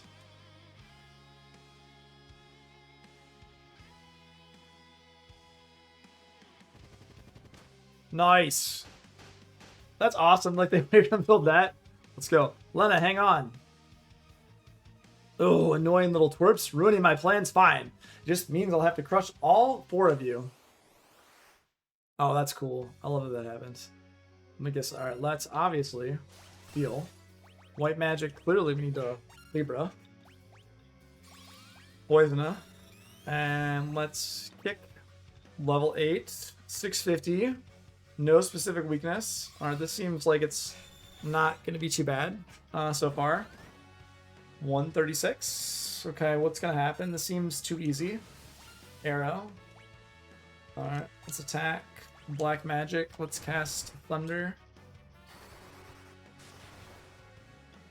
Let's just do a regular attack. Oh. Honey, come take out this trash. That makes more sense. Oh my. Let's Oh, that's not good. Can we at least kill her?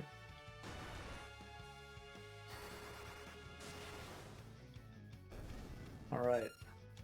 Obviously. Let's white magic, see what this guy's about. Nothing to steal. Let's see here for force. Now this level 8, 850. No specific weakness. Let's see fire. Okay, so very physically strong, but it feels like I'm kind of just hurtling over.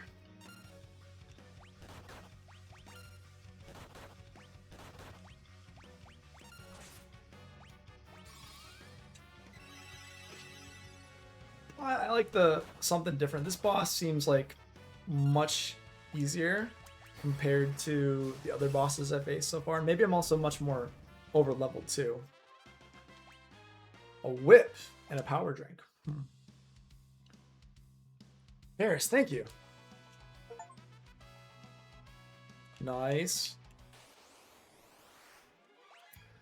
Well, I think that is actually a perfect place for me to stop today.